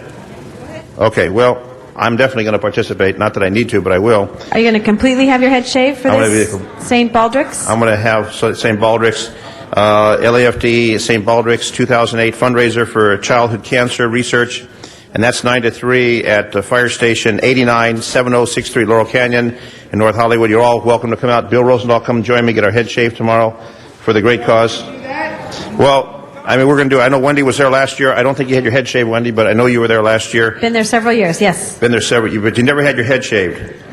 So no, I have not. maybe this year will be Sinead O'Connor. I think she's the one that had her head shaved. And also on Sunday we have the Purim Festival at Temple Aliyah at 6025 Valley Circle in Woodland Hills. Purim Festival for our Jewish community. So today it was Irish, Persian, and Jewish on Sunday. We are a diverse city. And then also on Monday, one more thing, the St. Patty's Day Parade, not only the one downtown, we're going to have one in the Valley on Sherman Way in Canoga Park. Going to meet at the Madrid Theater at 21622 Sherman Way. What am I on? Is that okay, Tony? Oh, Tony wants me to stop my announcements. All right, Tony Cardenas. I will stop my announcements. And see you all this weekend. Thank you very much. Thank you very much. Colleagues, we do have adjourning motions. If we could please ask everyone to rise for adjourning motions.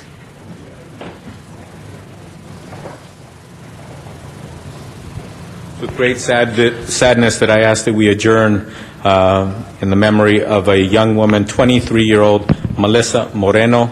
She was born and raised in the San Fernando Valley, and she was the oldest child of Sam and Letty Moreno, and she was a wonderful daughter and an awesome sister. And Melissa has left such a great legacy for young people. She was a wonderful role model. She worked as a student aide with LA Unified School District at Fair Elementary with 5- and 6-year-olds. She loved working with children. After her job at the school, she would go to work at the Victory Outreach San Fernando as an administrative assistant. She worked with young girls, encouraging them to live a positive life with God. She also was a worship leader within her church. Melissa had many talents and gifts. Before this tragic accident, which is a car accident that took her life, she was engaged to be married to Walt Vasquez Jr., and they were expected to be married on April 26th of this year. She's survived by her fiancé, Walt Vasquez, her parents, Samuel and Leticia Moreno, her sister, Arlene Moreno, brothers Matthew Moreno, Samuel Moreno Jr., and wife, Araya, and fiancé, once again, Walt Vasquez Jr. May she rest in peace. Thank you, Mr. Garcetti, and seconded by Mr. Alarcon. Mr. Garcetti.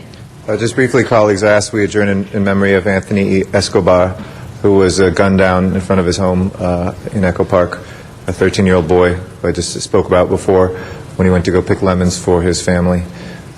He was a bright and energetic young man with an amazing smile. He spent time at El Centro del Pueblo and doing after-school programs and attended school in the area.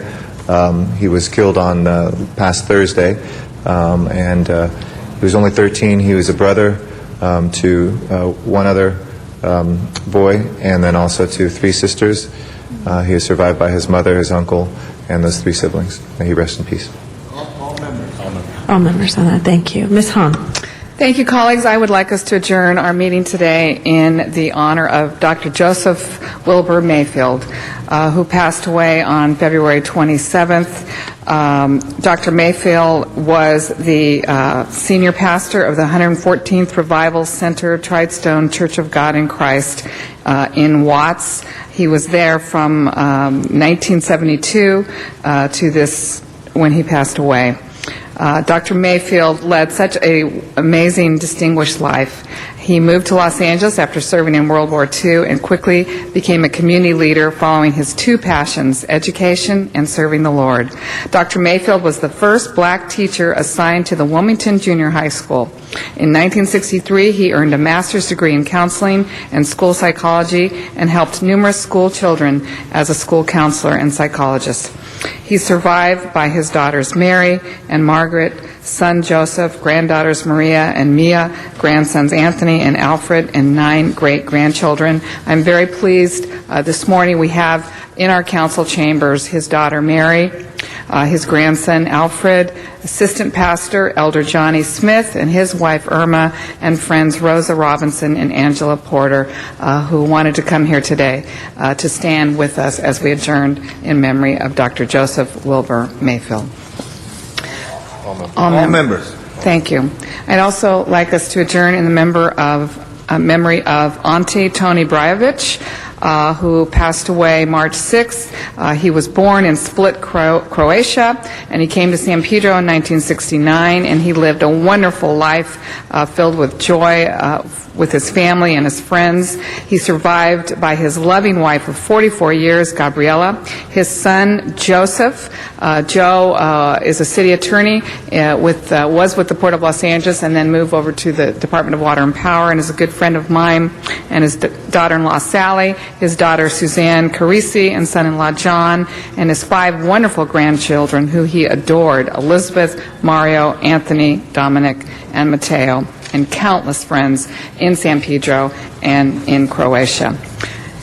I'd also like us to adjourn in the memory of Mrs. May McMillan, who is the mother of Pastor L. Marshall Moultrie of the Imperial Church of Christ in Watts, who passed away last Saturday. She was 76 years old and survived by 9 children. And finally, colleagues, I would like us to adjourn in the memory of Rabbi David Lieb, who passed away after a long, difficult battle with 8-year battle with cancer. He passed away on March 8th. He was only 65 years old. David served the San Pedro community as the rabbi at Temple Beth El, which is the 86-year-old temple in San Pedro, for more than 34 years. And that's where I came to know David and really appreciate who he was and what he stood for. He was the former chairman of the South Bay Harbor Interreligious Council and was instrumental in changing the South Coast Interfaith Council to expand beyond Christianity to include all faiths. Rabbi Lieb was a prolific author on personal prayer and Jewish education issues. His book, Apples and Oranges, Judaism and the World's Religion, will be released in July.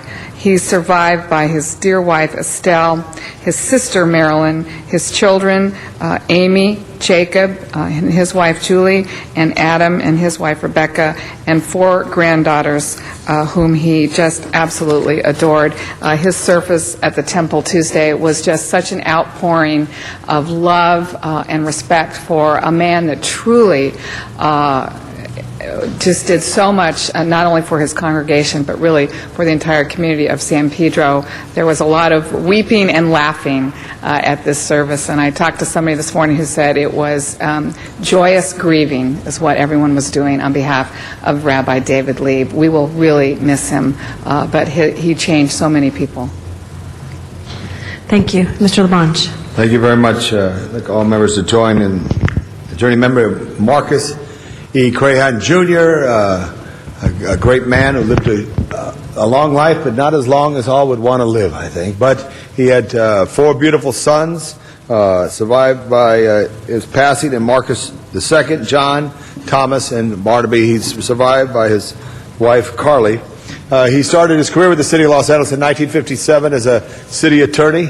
He left for private practice and was a real fighter in the courtroom for the rights of all, as well as a fighter in the community. I knew him when I was a deputy for the late, great John Ferraro, as he was the head of the Neighborhood Association in Windsor Square and fought to improve and enhance Windsor Square. He also fought for what was the first sports field conversion of a public school in Los Angeles to a youth summer sports field as well. Marcus E. Crahan Jr., great resident of this city for many, many years. I ask you to adjourn in his memory. Thank you. Thank you. Ms. Perry. Motion, I think all members should sign because the family has contributed so much to the building and the history of Los Angeles. This is in memory of James A. Hathaway Sr. He was a remarkable man whose tremendous loyalty, passion, and vision helped shape and cultivate the lives of countless people in Los Angeles. He served as an executive for the Los Angeles Athletic Club Company Limited, which owns the Los Angeles Athletic Club. He was a hero to his family, a trusted and compassionate friend, and a generous contributor to the community at large.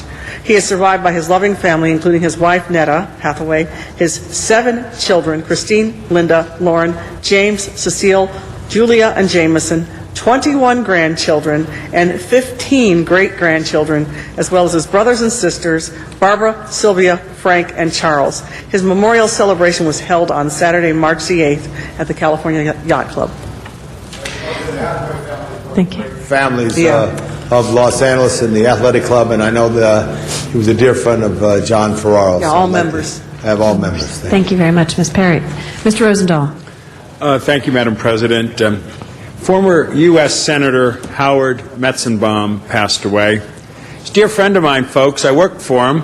I got to know him in 1971 in the McGovern campaign. He was one of these feisty, energized, businessmen from Cleveland. And then in his mid-50s, he said, I've had enough of it all, and decided to get into politics. I worked for him in 1974. He ran against John Glenn at that point, did not beat John Glenn, but 2 years later got elected on his own right to the United States Senate. If I could, for the record, repeat a few things about him. Howard was a feisty, self-made millionaire before he began his career in politics, where he took on big business.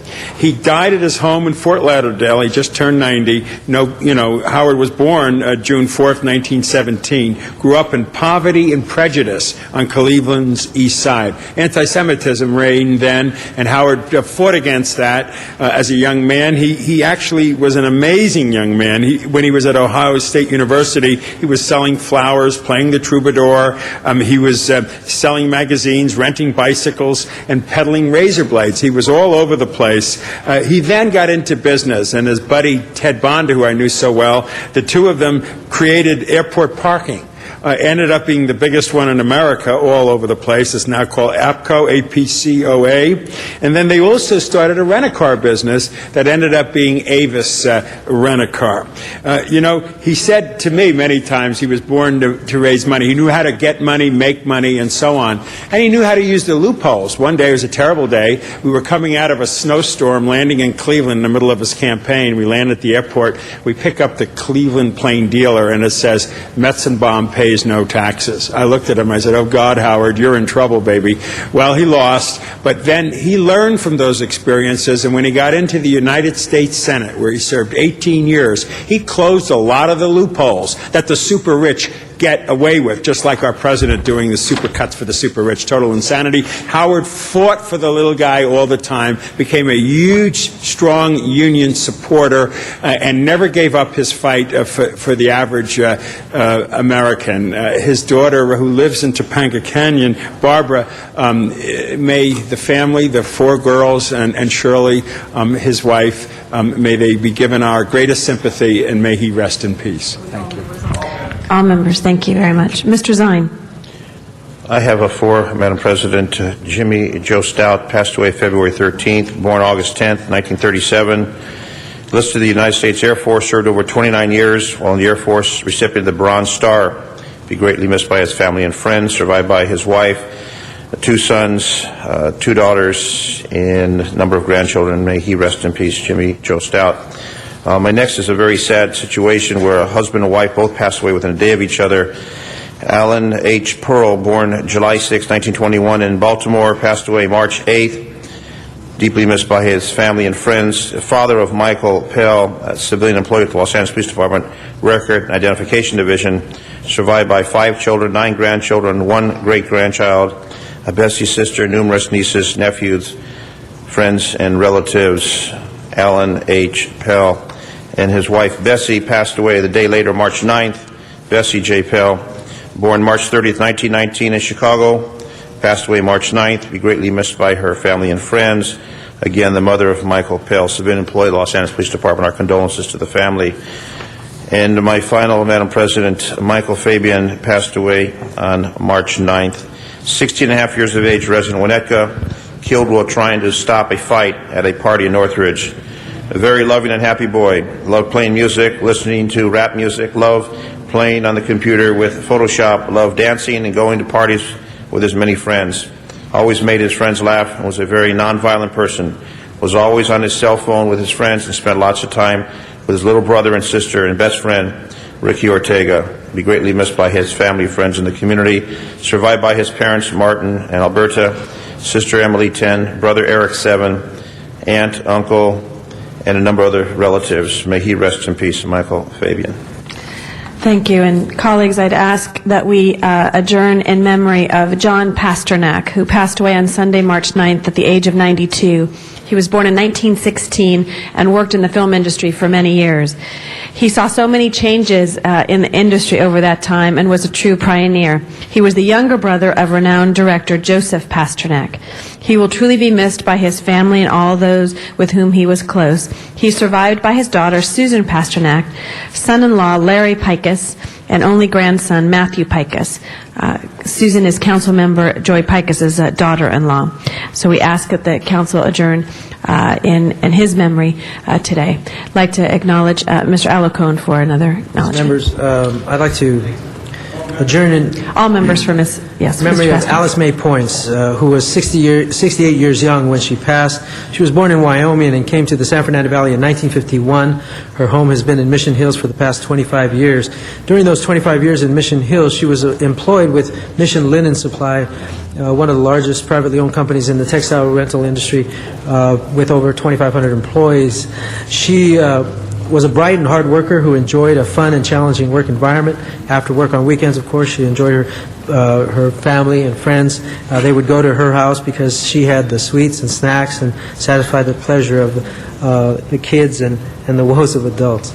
Alice Mae filled the hearts of those around her with laughter and turned frowns upside down. She was loved by her family, community, and this city. She is survived by Robert Points II, her son, Laura Points, her daughter, and Anthony Points, her grandson. We ask that her family be consoled during this time. Thank you, Mr. Alarcon. Any other adjourning motions? If not, Madam Clerk, please call the roll.